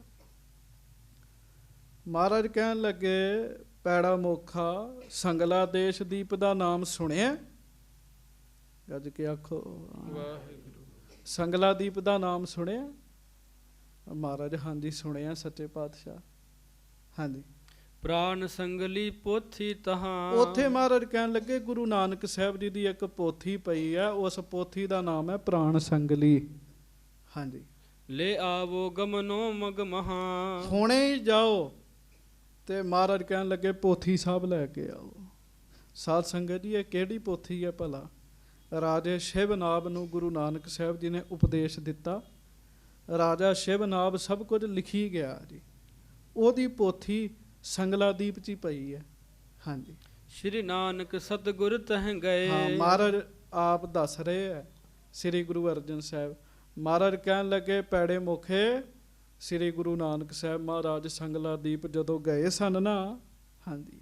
ਗੁਰਮਤਿ ਮਹਾ ਦ੍ਰਿੜਾਵਤ ਭਏ। ਉੱਥੇ ਉਹਨਾਂ ਨੇ ਗੁਰਮਤਿ ਦ੍ਰਿੜ ਕਰਾਈ ਸੀ ਸਾਰੇ ਸੰਗਲਾਦੀਪ ਰਾਜ ਨੂੰ। ਹਾਂਜੀ। ਨਿਰਪਤ ਸਹਿਤ ਨਰਦੇਸ਼ ਤਿਸੀ ਕੇ। ਤੇ ਉਥੋਂ ਦਾ ਰਾਜਾ, ਉਥੋਂ ਦੀ ਪ੍ਰਜਾ, ਹਾਂਜੀ, ਸਿੱਖੀ ਧਾਰਨ ਕੀਨ ਸਨੀਕੇ। ਸਾਰਿਆਂ ਨੇ ਗੁਰੂ ਨਾਨਕ ਸਾਹਿਬ ਜੀ ਦੀ ਸਿੱਖੀ ਧਾਰਨ ਕਰ ਲਈ ਸੀ। ਸੰਗਲਾਦੀਪ ਸਾਰਾ ਹੀ ਸਿੱਖ ਬਣ ਗਿਆ ਸੀਗਾ। ਹਾਂਜੀ। ਸ਼੍ਰੀ ਨਾਨਕ ਕੀ ਕਿਰਪਾ ਵਿਸਾਲਾ। ਸਤਨਾਮ ਦੇ ਕਰੇ ਨਿਹਾਲਾ। ਉੱਥੇ ਗੁਰੂ ਨਾਨਕ ਸਾਹਿਬ ਜੀ ਨੇ ਕਿਰਪਾ ਕੀਤੀ, ਨਾਮ ਦਾ ਛਿੱਟਾ ਦਿੱਤਾ, ਸਾਰਿਆਂ ਨੂੰ ਨਾਮ ਦੀ ਬਖਸ਼ਿਸ਼ ਕਰਕੇ ਮਹਾਰਾਜ ਨੇ ਨਿਹਾਲ ਕੀਤਾ ਸੀਗਾ। ਭਾਈ ਪੈੜਾ ਮੋਖਾ ਜੀ ਸੁਣੀ ਜਾਣ ਜੀ ਸਾਰੀਆਂ ਗੱਲਾਂ। ਹਾਂਜੀ। ਜਿਮ ਤਹਿ ਗਏ ਕਰੀ ਜਿਮ ਲੀਲਾ। ਜਿਮ ਉਪਦੇਸ਼ਿਓ ਨਿਰਪਤਨ ਸੁਸ਼ੀਲਾ। ਜਿਵੇਂ ਮਹਾਰਾਜ ਨੇ ਉੱਥੇ ਲੀਲਾ ਕੀਤੀ, ਜਿਵੇਂ ਰਾਜੇ ਨੂੰ ਉਪਦੇਸ਼ ਦਿੱਤਾ। ਹਾਂਜੀ। ਤਹਾਂ ਪ੍ਰਸੰਗ ਸਗਲ ਇਹ ਜਾਨੋ। ਪ੍ਰਾਨ ਸੰਗਲੀ ਰਚਨ ਮਹਾਨੋ। ਉਹ ਸਾਰਾ ਕੁਝ ਪ੍ਰਾਨ ਸੰਗਲੀ ਗ੍ਰੰਥ 'ਚ ਲਿਖਿਆ ਹੋਇਆ। ਮਹਾਰਾਜ ਕਹਿਣ ਲੱਗੇ ਕਿਹੜਾ ਗ੍ਰੰਥ ਹੈ? ਪ੍ਰਾਨ ਸੰਗਲੀ। ਹਾਂਜੀ। ਹਮਰੋ ਸਿਖ ਆਵੈ ਤਿਸ ਦੀਜੈ। ਹਾਂਜੀ। ਤਬ ਲਗ ਇਹਾਂ ਰਾਖਿਬੋ ਕੀਜੈ। ਤੇ ਗੁਰੂ ਨਾਨਕ ਸਾਹਿਬ ਜੀ ਪਹਿਲਾਂ ਹੀ ਰਾਜੇ ਨੂੰ ਕਹਿ ਗਏ ਸਨ, ਰਾਜਨ ਸਮਾਂ ਆਏਗਾ ਸਾਡਾ ਸਿੱਖ ਇਸ ਦੇਸ਼ ਵਿੱਚ ਚੱਲ ਕੇ ਆਏਗਾ, ਇਹ ਪੋਥੀ ਉਹਨੂੰ ਦੇ ਦੇਣੀ ਹੈ। ਗੁਰੂ ਨਾਨਕ ਸਾਹਿਬ ਕਹਿਣ ਲੱਗੇ ਪੈੜੇ ਮੋਖੇ ਹੁਣ ਸਮਾਂ ਆ ਗਿਆ ਉਹ ਪੋਥੀ ਲੈ ਕੇ ਆਉਣ ਦਾ। ਹਾਂਜੀ। ਸਿਮਰ ਬਾਤ ਇਹ ਅਰਜਨ ਨਾਥਾ। ਪੈੜੇ ਕੋ ਕਹਿ ਦਈ ਸੋ ਗਾਥਾ। ਸੋ ਮਹਾਰਾਜ ਨੇ ਸਾਰੀ ਗੱਲ ਭਾਈ ਪੈੜਾ ਮੋਖਾ ਜੀ ਨੂੰ ਦੱਸੀ, ਕਿਵੇਂ ਜਾ ਕੇ ਰਾਜੇ ਦੀ ਸੰਤਾਨ ਹੋਏਗੀ, ਉਹਨਾਂ ਪੋਥੀ ਸਾਹਿਬ ਸਾਂਭੀ ਹੋਏਗੀ, ਉਹਨਾਂ ਕੋ ਪੋਥੀ ਲੈ ਆਉਣੀ ਹੈ। ਹਾਂਜੀ। ਲਿਖਿਓ ਹੁਕਮਨਾਮਾ ਜਿਬ ਭਾਇਓ। ਸੱਚੇ ਪਾਤਸ਼ਾਹ ਨੇ ਹੁਕਮਨਾਮਾ ਲਿਖਿਆ ਜੀ। ਹਾਂਜੀ। ਗੁਰ ਪ੍ਰਸੰਨ ਹਵੈ ਕਰ ਪਕਰਾਇਓ। ਉਸ ਹੁਕਮਨਾਮੇ 'ਚ ਲਿਖਿਆ ਵੀ ਇਸ ਸਿੱਖ ਨੂੰ ਅਸੀਂ ਭੇਜ ਰਹੇ ਹਾਂ, ਇਹਨੂੰ ਪ੍ਰਾਣ ਸੰਗਲੀ ਗ੍ਰੰਥ ਦੇ ਦਿਓ। ਉਹਨਾਂ ਨੇ ਵੀ ਪੁਸ਼ਤ ਦਰ ਪੁਸ਼ਤ ਸਾਂਭ ਕੇ ਰੱਖ ਰਹੇ ਸਨ। ਗੁਰੂ ਨਾਨਕ ਸਾਹਿਬ ਤੋਂ ਗੁਰੂ ਅਰਜਨ ਸਾਹਿਬ ਦਾ ਸਮਾਂ ਆ ਗਿਆ ਸੀ। ਹਾਂਜੀ। ਸ਼੍ਰੀ ਨਾਨਕ ਪੋਥੀ ਤਿਸ ਥਾਈ। ਰਾਹ ਹਕੀਮਤ ਸਕਲ ਸੁਨਾਈ। ਗੱਜ ਕੇ ਆਖੋ। ਤੇ ਸੱਚੇ ਪਾਤਸ਼ਾਹ ਮਹਾਰਾਜ ਨੇ ਨਾ ਭਾਈ ਪੈੜਾ ਮੋਖਾ ਜੀ ਨੂੰ ਸਾਰੀ ਰਸਤੇ ਦੀ ਹਕੀਕਤ ਵੀ ਦੱਸੀ ਜੀ। ਹਾਂਜੀ। ਪੋਥੀ ਦੇ ਸੋ ਖੋਲੋ ਨਾਹੀ। ਮਹਾਰਾਜ ਕਹਿਣ ਲੱਗੇ ਭਾਈ ਪੈੜਾ ਮੋਖਾ ਜੀ ਜਦੋਂ ਪੋਥੀ ਦੇਣਗੇ ਨਾ ਪ੍ਰਕਾਸ਼ ਨਹੀਂ ਕਰਨਾ ਉਹਦਾ, ਪੋਥੀ ਖੋਲਣੀ ਨਹੀਂ ਹੈ ਤੁਸੀਂ। ਹਾਂਜੀ। ਹਟ ਹੋ ਲਿਹੋ ਆਵੋ ਹਮ ਪਾਹੀ। ਬਸ ਵਾਪਸ ਮੁੜ ਕੇ ਇੱਥੇ ਸਿੱਧਾ ਹੀ ਆ ਜਾਣਾ। ਕਹਿਣ ਲੱਗੇ ਪੋਥੀ ਲੈ ਕੇ। ਹਾਂਜੀ। ਇੱਕ ਸਿਖ ਰਾਖੇ ਪੈਸੇ ਪਾਂਚ। ਹਾਂਜੀ। ਸੋ ਖਰਚੀ ਦੀਨੀ ਗੁਰ ਸਾਚ। ਲੋ ਹੁਣ ਧਿਆਨ ਨਾਲ ਸੁਣਿਓ ਜੀ, ਗੱਜ ਕੇ ਆਖੋ ਵਾਹਿਗੁਰੂ। ਭਰੋਸੇ ਦੀਆਂ ਗੱਲਾਂ ਜੀ, ਭਰੋਸੇ ਦੀਆਂ ਗੱਲਾਂ। ਇੱਕ ਸਿੱਖ ਨੇ ਮਹਾਰਾਜ ਨੂੰ ਉਹਨੇ ਚਿਰ 'ਚ 5 ਪੈਸੇ ਰੱਖੇ ਜੀ। ਤੇ ਮਹਾਰਾਜ ਸੱਚੇ ਪਾਤਸ਼ਾਹ ਭਾਈ ਪੈੜੇ ਨੂੰ ਪੁੱਛਦੇ, ਭਾਈ ਪੈੜੇ ਮੋਖੇ ਤਿਆਰੀ ਹੈ? ਭਾਈ ਪੈੜਾ ਮੋਖਾ ਜੀ ਕਹਿੰਦੇ ਮਹਾਰਾਜ ਤਿਆਰੀ ਹੈ। ਮਹਾਰਾਜ ਕਹਿੰਦੇ ਆ ਲੈ 5 ਪੈਸੇ ਜੇਬ ਖਰਚੀ ਕਹਿਣ ਲੱਗੇ, ਮੰਗਣੇ ਨਹੀਂ ਪਏ ਜੀ। ਹਾਂਜੀ। ਸਗਰ ਬਾਤ ਸਮਝਾਏ ਪਠਾਇਓ। ਹਾਂਜੀ। ਸੁਨ ਆਇਸ ਤਤਕਾਲ ਤੇ ਸਿਧਾਇਓ। ਮੈਂ ਗੁਰਮੁਖਾਂ ਪਾਸੋਂ ਇਹ ਵੀ ਸੁਣਿਆ, ਮਹਾਰਾਜ ਸੱਚੇ ਪਾਤਸ਼ਾਹ ਜੀ ਨੇ ਨਾ ਪੁੱਛਿਆ ਵੀ 5 ਪੈਸੇ ਬਹੁਤ ਨੇ ਰਾਹ ਖਰਚੀ ਲਈ? ਤੇ ਭਾਈ ਪੈੜਾ ਜੀ ਕਹਿਣ ਲੱਗੇ ਮਹਾਰਾਜ 5 ਪੈਸੇ ਤੁਸਾਂ ਦਿੱਤੇ ਐ, ਤੁਸਾਂ ਦਿੱਤੇ ਐ। ਮਹਾਰਾਜ ਇਹ ਤੇ ਮੇਰੀ ਸਾਰੀ ਕੁੱਲ ਕੋਲੋਂ ਨਹੀਂ ਮੁੱਕਣੇ ਐ, ਇਹ ਤੇ ਇੰਨੇ ਜ਼ਿਆਦਾ ਨੇ ਸੱਚੇ ਪਾਤਸ਼ਾਹ। ਗੁਰੂ ਸਾਹਿਬ ਦੇ ਦਿੱਤਾ ਇੱਕ ਪੈਸਾ ਜਿਹੜਾ ਨਾ ਉਹ ਹੀ ਨਹੀਂ ਮਾਣ, ਉਹਨੇ ਬੜੀਆਂ ਬਰਕਤਾਂ ਪਾ ਦੇਣੀਆਂ ਜੀ। ਪੰਡਤ ਸੁਣੇ ਜੀ ਲਾਗੇ, ਸਿੱਖਾਂ ਦਾ ਕਿੰਨਾ ਭਰੋਸਾ ਹੈ ਵੀ ਮਹਾਰਾਜ ਸੱਚੇ ਪਾਤਸ਼ਾਹ ਨੂੰ ਗੁਰੂ ਦਾ ਸਿੱਖ ਕਹਿੰਦਾ ਵੀ ਇਹ ਤੇ ਕੁੱਲ ਕੋਲੋਂ ਹੀ ਨਹੀਂ ਮੁੱਕਣੇ ਪੈਸੇ। ਹਾਂਜੀ। ਪੰਡਤ ਕੋ ਦਿਖਾਏ ਤਬ ਕਹਿਓ। ਸਿੱਖ ਤੁਰੰਤ ਹੀ ਤੁਰ ਪਿਆ ਜੀ। ਮਹਾਰਾਜ ਪੰਡਤ ਨੂੰ ਕਹਿੰਦੇ ਸੁਣਾ ਹਾਂ ਫਿਰ, ਗੱਜ ਕੇ ਆਖੋ ਵਾਹਿਗੁਰੂ। ਮਹਾਰਾਜ ਕਹਿੰਦੇ ਸੁਣਾ ਹਾਂ। ਹਾਂਜੀ। ਗਮਨਿਓ ਸਿੱਖ ਭਲੇ ਤੈਂ ਲਹਿਓ। ਸਿੱਖ ਨੇ ਮਹਾਰਾਜ ਕਹਿੰਦੇ ਕੋਈ ਸਵਾਲ ਜਵਾਬ ਕੀਤਾ, ਪੈਸੇ ਮੰਗੇ, ਤੁਰ ਪਿਆ ਨਾ ਚੁੱਪ ਕਰਕੇ। ਗੱਲ ਗੁਰੂ ਦੇ ਭਰੋਸੇ ਦੀ ਹੈ। ਹਾਂਜੀ। ਵਾਰ ਮਹੂਰਤ ਤਿਥ ਨਹਿ ਪੁੱਛਾ। ਹਾਂਜੀ। ਬਿਨਾ ਖਰਚ ਤੇ ਮਨ ਨਹਿ ਸ਼ੂਸ਼ਾ। ਮਹਾਰਾਜ ਕਹਿਣ ਲੱਗੇ ਵੇਖੋ ਸਿੱਖ ਨੇ ਨਾ ਵਾਰ ਪੁੱਛਿਆ ਨਾ ਮਹੂਰਤ ਪੁੱਛਿਆ, ਨਾ ਥਿੱਤ ਪੁੱਛੀ ਹੈ, ਉਸੇ ਵੇਲੇ ਹੀ ਸਾਡੇ ਕੋਲੋਂ ਆਗਿਆ ਲੈ ਕੇ ਤੁਰ ਪਿਆ ਹੈ ਜੀ। ਤੂੰ ਪਹਿਲਾਂ ਤਰੀਕ ਕੱਢੀ ਹੈ ਤੇ ਫਿਰ ਉਹਦੇ ਅਨੁਸਾਰ ਚੱਲਿਆ। ਹਾਂਜੀ। ਨਿਸ਼ਚਾ ਏਕ ਕਰਨ ਅਰਦਾਸ, ਨਿਤ ਜਾਣੇ ਜਹ ਕਹੇ ਗੁਰ ਪਾਸ। ਬਸ ਸਿੱਖ ਨੂੰ ਤੇ ਸਾਡੇ ਤੇ ਭਰੋਸਾ ਹੈ, ਅਰਦਾਸ ਤੇ ਭਰੋਸਾ ਹੈ। ਕੋਈ ਥਿੱਤ ਵਾਰ ਨਹੀਂ ਸੇਵੀ ਉਹਨੇ, ਅਰਦਾਸ ਕੀਤੀ ਤੁਰ ਪਿਆ। ਕਈ ਵਾਰਾਂ ਦਾ ਬੜਾ ਹੀ ਕਰਦੇ ਆ, ਅੱਜ ਸੋਮਵਾਰ ਹੈ, ਅੱਜ ਉਸ ਦਿਸ਼ਾ ਵਿੱਚ ਨਹੀਂ ਜਾਣਾ, ਅੱਜ ਸ਼ਨੀਵਾਰ ਹੈ, ਅੱਜ ਉਸ ਦਿਸ਼ਾ ਵਿੱਚ ਨਹੀਂ ਜਾਣਾ, ਅੱਜ ਫਲਾਣਾ ਵਾਰ ਹੈ, ਅੱਜ ਕੇਸੀ ਇਸ਼ਨਾਨ ਨਹੀਂ ਕਰਨਾ, ਅੱਜ ਵੀਰਵਾਰ ਹੈ, ਅੱਜ ਇੰਜ ਨਹੀਂ ਕਰਨਾ। ਆਮ ਹੀ ਪਿੰਡਾਂ 'ਚ ਹੁਣ ਵੀ ਚੱਲਦਾ। ਤੇ ਸੰਗਤ ਜੀ, ਜਿਹੜਾ ਬਾਣੀ ਪੜ੍ਹਦਾ ਹੈ ਨਾ, ਉਹ ਇਹਨਾਂ ਗੱਲਾਂ ਦਾ ਕੁਝ ਵੀ ਧਿਆਨ ਨਹੀਂ ਰੱਖਦਾ ਜੀ। ਬੜੀ ਮਾਣ ਵਾਲੀ ਇੱਕ ਗੱਲ ਹੈ। ਮਦਨ ਮੋਹਨ ਮਾਲਵੀਆ ਬਨਾਰਸ ਯੂਨੀਵਰਸਿਟੀ ਬਣਾਉਣੀ, ਤੇ ਉਹਨਾਂ ਨੇ ਸਿੱਖ ਜਗਤ ਵਿੱਚ ਸਭ ਤੋਂ ਸਤਿਕਾਰਤ ਸ਼ਖਸੀਅਤ ਸੰਤ ਅਤਰ ਸਿੰਘ ਜੀ ਨੂੰ ਸੱਦਿਆ ਜੀ, ਮਸਤੂਆਣੇ ਵਾਲਿਆਂ ਨੂੰ। ਤੇ ਕੀ ਆਖਿਆ, ਮਹਾਂਪੁਰਖੋ ਯੂਨੀਵਰਸਿਟੀ ਦੀ ਨੀਂਹ ਤੁਸਾਂ ਰੱਖਣੀ ਹੈ, ਕਿਰਪਾ ਕਰਕੇ ਦਰਸ਼ਨ ਬਖਸ਼ੋ। ਮਦਨ ਮੋਹਨ ਮਾਲਵੀਏ ਨੇ ਚਿੱਠੀ ਲਿਖੀ ਸੀ। ਸੰਤ ਗਏ, ਹੁਣ ਉਹ ਹਿੰਦੂ ਨੇ, ਉਹ ਬਨਾਰਸ ਹਿੰਦੂਆਂ ਦਾ ਗੜ੍ਹ ਹੈ। ਉਹਨਾਂ ਆਪਣੀ ਤਰੀਕ ਕੱਢ ਕੇ ਦੱਸੀ ਵੀ ਇੰਨੀ ਤਰੀਕ ਨੂੰ ਅਸੀਂ ਨਹੀਂ ਰੱਖਾਂਗੇ, ਇਸ ਵਾਰ ਨੂੰ ਰੱਖਾਂਗੇ, ਇਸ ਟਾਈਮ 'ਚ ਰੱਖਾਂਗੇ। ਤੇ ਸਾਧ ਸੰਗਤ ਜੀ, ਸੰਤ ਅਤਰ ਸਿੰਘ ਜੀ ਕਹਿੰਦੇ ਗੱਲ ਸੁਣ ਲਓ, ਜੇ ਸਾਨੂੰ ਸੱਦਿਆ ਨਾ, ਅਸੀਂ ਗੁਰੂ ਦੀ ਬਾਣੀ ਅਨੁਸਾਰ ਚੱਲਾਂਗੇ, ਨਹੀਂ ਰੱਖਾਂਗੇ। ਪਹਿਲਾਂ 5 ਸ੍ਰੀ ਅਖੰਡ ਪਾਠ ਸਾਹਿਬ ਜੀ ਦੇ ਜਾਪ ਹੋਣਗੇ, ਕੜਾ ਪ੍ਰਸ਼ਾਦ ਬਣੇਗੀ, ਨਿਰੰਤਰ ਗੁਰਬਾਣੀ ਦੇ ਜਾਪ ਚੱਲਣਗੇ, ਫਿਰ ਨਹੀਂ ਰੱਖਾਂਗੇ।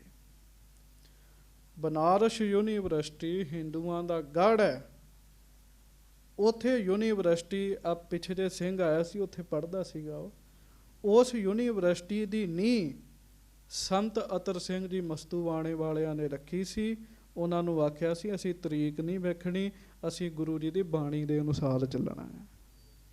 ਗੱਜ ਕੇ ਆਖੋ, ਕਿੱਡੀ ਮਾਣ ਵਾਲੀ ਗੱਲ ਹੈ ਜੀ, ਕਿੰਨੀ ਮਾਣ ਵਾਲੀ ਗੱਲ ਹੈ। ਮਹਾਰਾਜ ਕਹਿੰਦੇ ਵੇਖ ਕਿੰਨਾ ਭਰੋਸਾ, ਕੋਈ ਥਿੱਤ ਵਾਰ ਤਰੀਕ ਵੇਖਿਆ ਸਿੱਖ ਨੇ, ਤੁਰ ਪਿਆ ਨਾ ਉਸੇ ਵੇਲੇ ਸਾਡੇ ਹੁਕਮ ਨਾਲ। ਹਾਂਜੀ। ਭਗਤ ਅਨੰਨ ਕਹਾਵਤ ਐਸੇ। ਮਹਾਰਾਜ ਕਹਿੰਦੇ ਇਸ ਤਰ੍ਹਾਂ ਬਣੀਦਾ ਹੀ ਅਨੰਨ ਭਗਤ ਕਹਿਣ ਲੱਗੇ, ਸਦਾ ਗੁਰੂ ਦੇ ਹੁਕਮ ਵਿੱਚ ਰਾਜੀ ਰਹਿਣਾ।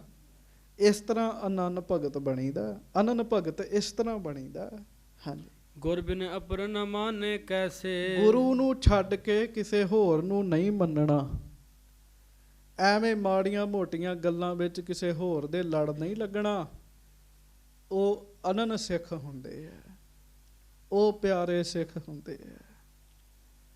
ਹਾਂਜੀ। ਗਨ ਦੇਵਨ ਪਰ ਨਿਸ਼ਚਾ ਤੇਰਾ। ਮਹਾਰਾਜ ਕਹਿਣ ਲੱਗੇ ਵੇਖ, ਅਸੀਂ ਤੈਨੂੰ ਮਾੜਾ ਨਹੀਂ ਕਹਿੰਦੇ, ਪਰ ਤੇਰਾ ਦੇਵਤਿਆਂ ਦੇ ਉੱਤੇ ਜੇ ਭਰੋਸਾ ਸੀ। ਹਾਂਜੀ। ਤਜਿ ਸੋਪ ਸੁਨ ਰਵ ਖਰਕੇਰਾ। ਤੇ ਫਿਰ ਖੋਤੇ ਦੀ ਆਵਾਜ਼ ਨੇ ਉੱਥੇ ਕੀ ਕਰ ਲੈਣਾ ਸੀਗਾ, ਪਰ ਖੋਤੇ ਦੀ ਆਵਾਜ਼ ਸੁਣ ਕੇ ਮਹਾਰਾਜ ਕਹਿੰਦੇ ਤੂੰ ਤੁਰ ਪਿਆ। ਹਾਂਜੀ। ਪ੍ਰਭ ਗੁਰਦਾਸ ਭਾਈ ਪ੍ਰਤ ਗਾਏ। ਹਾਂਜੀ। ਜਹ ਪ੍ਰਸੰਗ ਕੇ ਕਵਿਤ ਬਣਾਏ। ਗੱਜ ਕੇ ਆਖੋ ਵਾਹਿਗੁਰੂ। ਕਵੀ ਸੰਤੋਖ ਸਿੰਘ ਲਿਖਦੇ, ਕਹਿੰਦੇ ਭਾਈ ਗੁਰਦਾਸ ਜੀ ਨੇ ਇਸ ਪ੍ਰਸੰਗ ਦਾ ਇੱਕ ਕਵਿਤ ਬਣਾਇਆ ਹੋਇਆ। ਹਾਂਜੀ। ਸੁਨ ਭਾਈ ਜੁਗ ਕਵਿਤ ਬਣਾਏ। ਹਾਂ, ਇਹ ਭਾਈ ਗੁਰਦਾਸ ਜੀ ਨੇ ਜੁਗ 2 ਕਵਿਤ ਬਣਾਏ ਆ ਇਸ ਗੱਲ ਉੱਤੇ। ਹਾਂਜੀ। ਅਨੰਨ ਭਗਤ ਪਰਥਾਏ ਸੁਹਾਏ। ਅਨੰਨ ਭਗਤ ਕਿਹੜਾ ਹੈ, ਗੁਰੂ ਦਾ ਅਨੰਨ ਸਿੱਖ ਕਿਵੇਂ ਬਣੀਦਾ ਹੈ, ਇਹਦੇ ਉੱਤੇ 2 ਕਵਿਤ ਲਿਖੇ ਆ। ਹਾਂਜੀ। ਸੋ ਅਬ ਇਸ ਥਾਂ ਲਿਖੇ ਬਣਾਈ। ਕਵੀ ਸੰਤੋਖ ਸਿੰਘ ਜੀ ਕਹਿੰਦੇ ਮੈਂ ਇੱਥੇ ਲਿਖ ਰਿਹਾ ਵਾ, ਉਹ ਸੁਣ ਲਓ ਸਾਰੇ। ਹਾਂਜੀ। ਪਠ ਕਰ ਜਾਨੋ ਗੁਰ ਸਿੱਖ ਭਾਈ। ਗੱਜ ਕੇ ਆਖੋ। ਕਹਿੰਦੇ ਮੇਰੇ ਗੁਰਸਿੱਖ ਭਰਾਵੋ, ਪੜ੍ਹ ਕੇ ਸੁਣ ਕੇ ਤੁਹਾਨੂੰ ਵੀ ਪਤਾ ਲੱਗ ਜਾਏਗਾ ਅਨੰਨ ਸਿੱਖ ਕਿਹੜਾ ਹੁੰਦਾ ਹੈ। ਕਵਿਤ ਪੜ੍ਹ ਲਓ। ਆ ਬੈਸਨੋ ਅਨੰਨ ਬ੍ਰਹਮੰਦਨ ਸਾਲ ਗ੍ਰਾਮ ਸੇਵਾ। ਬੈਸਨੋ ਅਨੰਨ ਬਹਿਰ ਮਨ ਸਾਲ ਗ੍ਰਾਮ ਸੇਵਾ। ਗੀਤਾ ਭਾਗਵਤ ਸਰੋਤਾ ਏਕਾਕੀ ਕਹਾਈ। ਹਾਂਜੀ। ਤੀਰਥ ਧਰਮ ਦੇਵ ਯਾਤਰਾ ਕੋ ਪੰਡਤ ਪੂਛ, ਕਰਤ ਗਵਨ ਸੋ ਮਹੂਰਤ ਸੁਧਾਵਈ। ਉਹ ਭਾਈ ਸਾਹਿਬ ਨੇ ਸਾਰੀ ਗੱਲ ਲਿਖੀ ਹੈ। ਕਹਿੰਦੇ ਆ ਵੈਸ਼ਨੋ ਅਨਨ ਇੱਕ ਬ੍ਰਾਹਮਣ, ਸਾਲਗ੍ਰਾਮ ਨੂੰ ਪੂਜਣ ਵਾਲਾ, ਗੀਤਾ ਦੀ ਕਥਾ ਕਰਨ ਵਾਲਾ, ਏਕਾਦਸ਼ੀ ਦਾ ਵਰਤ ਰੱਖਣ ਵਾਲਾ, ਤੀਰਥਾਂ ਦੀ ਯਾਤਰਾ ਕਰਨ ਵਾਲਾ ਸਤਿਗੁਰੂ ਦੇ ਕੋਲ ਆ ਗਿਆ। ਕਹਿਣ ਲੱਗੇ ਇਹ ਸਾਰਾ ਪ੍ਰਸੰਗ ਜਿਹੜਾ ਹੈ ਨਾ ਉਹਦਾ ਦੱਸਿਆ। ਹਾਂਜੀ। ਬਾਹਰ ਨਿਕਸ ਗਰਦਰਬ ਸਵਾਨ ਸਗਨ ਕੈ, ਸੰਕਾ ਉਪਰਾਜ ਬਹੁਰ ਘਰ ਆਵਈ। ਹਾਂਜੀ। ਪਤ ਬ੍ਰਤ ਗਹਿ ਸਖਤ ਨਾ ਏਕਾ ਟੇਕ, ਦੁਬਤਾ ਅਸ਼ਤ ਨਾ ਪਰਮ ਪਦ ਪਾਵਈ। ਪਰ ਕਹਿਣ ਲੱਗਾ ਵੇਖੋ ਭਾਈ ਗੁਰਦਾਸ ਜੀ ਕਹਿੰਦੇ ਮਹਾਰਾਜ ਕੋਲੋਂ ਆਗਿਆ ਲਈ ਹੈ, ਫਿਰ ਵੀ ਜਦੋਂ ਪੋਥੀ ਲੈਣ ਗਿਆ ਖੋਤੇ ਦੀ ਆਵਾਜ਼ ਸੁਣ ਕੇ ਵਾਪਸ ਆ ਗਿਆ। ਕਹਿਣ ਲੱਗਾ ਕਾਹਦਾ ਗੁਰੂ ਦਾ ਭਗਤ ਹੈ। ਮਾਫ ਕਰਿਓ ਕਹਿਣਾ ਪੈ ਰਿਹਾ, ਉਹ ਗੁਰੂ ਦਾ ਭਗਤ ਨਹੀਂ, ਉਹ ਖਰ ਭਗਤ ਹੈ ਜੀ। ਖੋਤੇ ਦਾ ਹੈ, ਜਿਹੜਾ ਖੋਤੇ ਦੀ ਆਵਾਜ਼ ਅਨੁਸਾਰ ਚੱਲਦਾ ਹੈ ਉਹ ਗੁਰੂ ਦਾ ਥੋੜੀ ਭਗਤ ਹੈ। ਗੁਰੂ ਦਾ ਭਗਤ ਤੇ ਗੁਰੂ ਦੀ ਆਵਾਜ਼ ਨਾਲ ਹੀ ਚੱਲਦਾ। ਜੋ ਮਹਾਰਾਜ ਨੇ ਕਿਹਾ ਉਹਦੇ ਅਨੁਸਾਰ ਚੱਲਣਾ। ਹਾਂਜੀ। ਗੁਰ ਸਿੱਖ ਸੰਗਤ ਮਿਲਾਪ ਕੋ ਪ੍ਰਤਾਪ ਐਸੋ, ਪਤ ਬ੍ਰਤ ਏਕ ਟਿਕ ਦੁਬਤਾ ਨਿਵਾਰੀ ਹੈ। ਭਾਈ ਗੁਰਦਾਸ ਜੀ ਲਿਖਦੇ ਆ, ਕਹਿੰਦੇ ਆ ਅਸਲ ਵਿੱਚ ਕੀ ਤਤ ਹੈ? ਗੁਰ ਸਿੱਖ ਸੰਗਤ ਮਿਲਾਪ ਕੋ ਪ੍ਰਤਾਪ ਐਸੋ। ਸਤਿਗੁਰੂ ਜੀ ਦੇ ਸਿੱਖ, ਸਤਿਗੁਰੂ ਜੀ ਦੀ ਸੰਗਤ ਦਾ ਮਿਲਾਪ, ਉਹਦਾ ਪ੍ਰਤਾਪ ਕੈਸਾ ਹੈ? ਕਹਿਣ ਲੱਗੇ ਜਿਵੇਂ ਇੱਕ ਪਤੀ ਵਰਤਾ ਇਸਤਰੀ ਹੁੰਦੀ ਹੈ। ਪਤੀ ਵਰਤਾ ਇਸਤਰੀ ਸਭ ਦੁਬਿਧਾ ਛੱਡ ਕੇ ਇੱਕ ਟੇਕ ਲਾ ਕੇ ਰੱਖਦੀ ਆਪਣੇ ਪਤੀ ਦੇ ਉੱਤੇ ਦੀ, ਕਿਸੇ ਹੋਰ ਨਾਲ ਪ੍ਰੇਮ ਥੋੜੀ ਰੱਖਦੀ ਆ ਉਹ। ਹਾਂਜੀ। ਪੂਛਤ ਨਾ ਜੋਤ ਕੋ ਬੇਤ ਥਿਤ ਵਾਰ ਕਛੂ। ਕਹਿਣ ਲੱਗੇ ਉਹ ਕਿਸੇ ਜੋਤਿਸ਼ ਨੂੰ ਨਹੀਂ ਪੁੱਛਦੀ, ਵੇਦ ਦੀ ਕੋਈ ਥਿਤ ਵਾਰ ਇਹੋ ਜੀ ਗੱਲ ਦੀ ਵਿਚਾਰ ਨਹੀਂ ਕਰਦੀ। ਹਾਂਜੀ। ਗ੍ਰਹਿ ਉਹ ਨਛੱਤਰ ਕੀ ਨ ਸੰਕਾ ਉਰ ਧਾਰੀ ਹੈ। ਗੁਰਸਿੱਖ ਜਿਹੜਾ ਹੈ ਉਹ ਗ੍ਰਹਿ ਦੀ, ਨਛੱਤਰ ਦੀ, ਇਹੋ ਜੀ ਚੀਜ਼ ਦੀ ਸ਼ੰਕਾ ਜਿਹੜੀ ਹੈ ਮਨ ਵਿੱਚ ਨਹੀਂ ਧਾਰਦਾ ਜੀ। ਪਰਮੇਸ਼ਰ ਦਾ ਨਾਮ ਜਪੋ, ਸਾਰੇ ਹੀ ਵਾਰ ਸ਼ੁੱਧ ਨੇ। ਤੇ ਆਮ ਹੀ ਕਹਾਵਤਾਂ ਬਣਾਈਆਂ ਨੇ ਵੀ ਬੁੱਧ ਕੰਮ ਸੁੱਧ, ਵੀਰ ਪੰਜ ਪੀਰ, ਸ਼ੁਕਰ ਜਾਵੇ ਮੁੱਕਰ, ਇਹੋ ਜਿਹੀਆਂ ਕਹਾਵਤਾਂ ਬਣਾਈਆਂ ਨੇ ਨਾ। ਗੱਜ ਕੇ ਆਖੋ ਵਾਹਿਗੁਰੂ। ਕਹਿੰਦੇ ਗੁਰਸਿੱਖ ਤਾਂ ਆਪਣੇ ਗੁਰੂ ਸਾਹਿਬ ਉੱਤੇ ਹੀ ਭਰੋਸਾ ਰੱਖਦਾ। ਹਾਂਜੀ। ਜਾਣਤ ਨ ਸਗਨ ਲਗਨ ਆਨ ਦੇਵ ਸੇਵ। ਉਹ ਕਿਸੇ ਸਗਨ ਕੋਈ ਲਗਨ ਨਹੀਂ ਸੋਧਦਾ, ਕਿਸੇ ਹੋਰ ਦੀ ਸੇਵਾ 'ਚ ਧਿਆਨ ਨਹੀਂ ਰੱਖਦਾ। ਸ਼ਬਦ ਸੁਰਤ ਲਿਵ ਨਹਿ ਨਿਰੰਕਾਰੀ ਹੈ। ਬਸ ਇਹਦਾ ਵੀ ਧਿਆਨ ਰੱਖਣਾ ਹੈ, ਇਸ ਗੱਲ ਦਾ ਧਿਆਨ ਰੱਖਣਾ ਹੈ।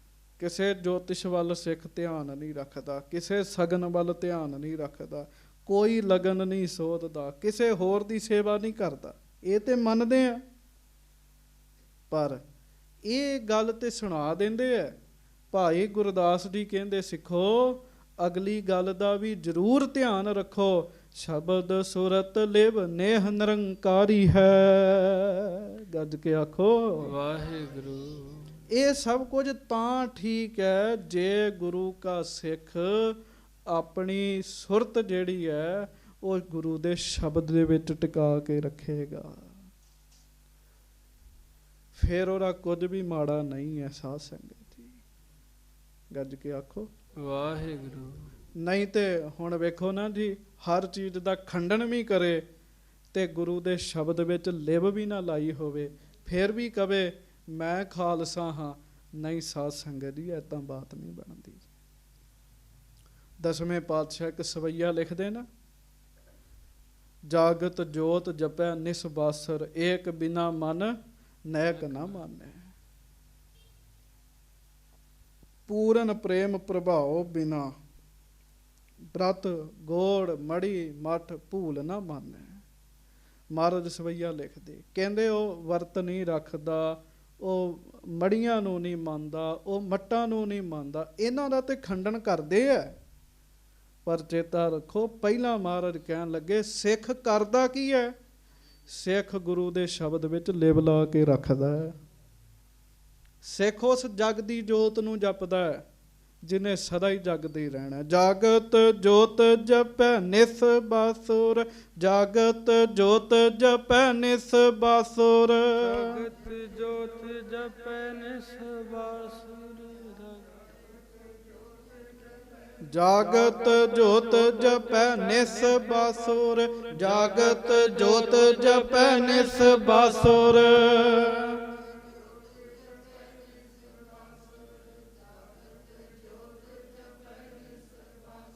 ਰਾਤ ਦਿਨ ਉਸ ਵਾਹਿਗੁਰੂ ਨੂੰ ਸੇਵਣਾ।